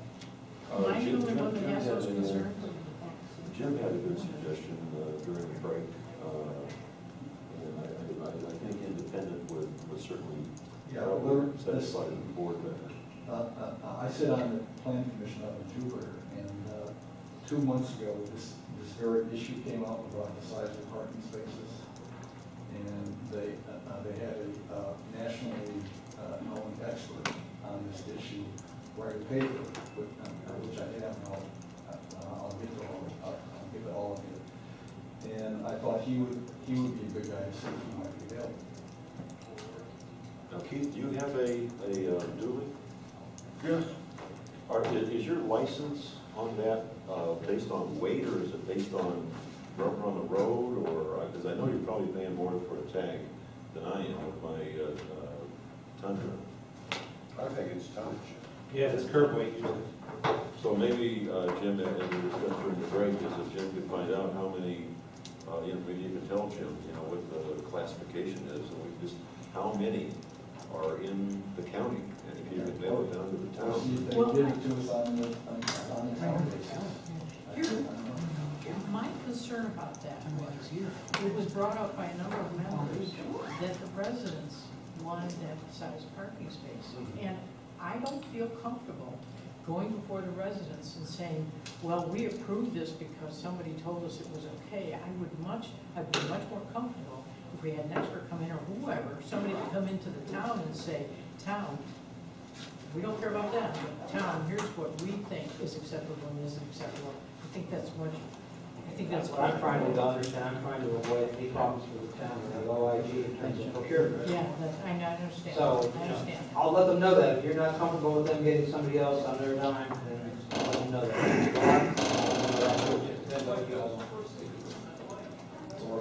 Or maybe this guy that I think I can get him on there now. But I can see if I can procure it that way. Yeah, if you could get him on there, that would be great. Yeah. That might be a compromise. That would be fine. I think that's perfectly acceptable. An independent. We'll see if that, yeah. Okay. All right, thank you. Just wanted to read it up. Right. Are we adjourned? So moved. So moved, okay. All right. We didn't break our record tonight. 10 after 11. Oh, it's